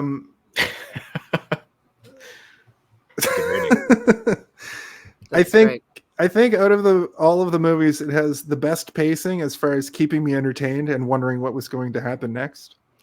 The kills were pretty fun, but some really stuck out. Besides the head leather twist and the old Jason playback stab through the bed. Can I just say the head leather twist sounds like a weird dance move from like the late 1930s? That's what I was going for. It's not a well-told story, and the stereotypes almost felt a little too tropey, but that could have been intentional since it may have just happened in Andy's mind. Andy? Oh, we didn't have the Oh, I'm crazy Tommy's theory. mind. Andy. Andy. I fully wrote Andy by accident. What'd you say, Noel? You didn't do your crazy theory corner. Well, it's not really. It's sort The of whole movie is a crazy theory corner. yeah. That is my theory. This all happened in Tommy's mind. The That's whole what I shit. mean. Yay, we got it. We got one. We got one, folks. Who knows? I gave this movie a 2.4 out of 5. That's very generous. That's high, yeah. Because it's a very watchable movie you can talk about, which I think is important for film. And it's bad, it's stupid, but like I was enthralled and entertained throughout it. Like I liked watching it, even though it was dumb and made no sense. Right. I give this movie showing every scream queen in the film's boobs. That's what I give it. Okay. I see. That's what I give this movie. It's Oh, my sneeze. very interesting to me that a porn man made it. I think that's one of my favorite things. It is interesting for sure, but it's not a good thing. I would rather watch this movie like over and over again than Zack Snyder's Justice League one more time. Wow. Twice was enough. Once regular, once Josh Whedon style, and once black and white style. No, I watched Zack Snyder cut. No, sorry. I watched the Joss Whedon cut, then watched the Zack Snyder cut, and then was like, wait a second, what was the Joss Whedon cut? Then I watched that again. Then I watched the Zack Snyder cut again because I couldn't remember which was which. So I've seen them both twice. Didn't you have a hard out at 9:30? Noel, we've reached the end of the show, and of course, every single week of our lives forever, we ask the same question we ask each and every week. Noel, could you ask that question for us? Hey, did you see this one?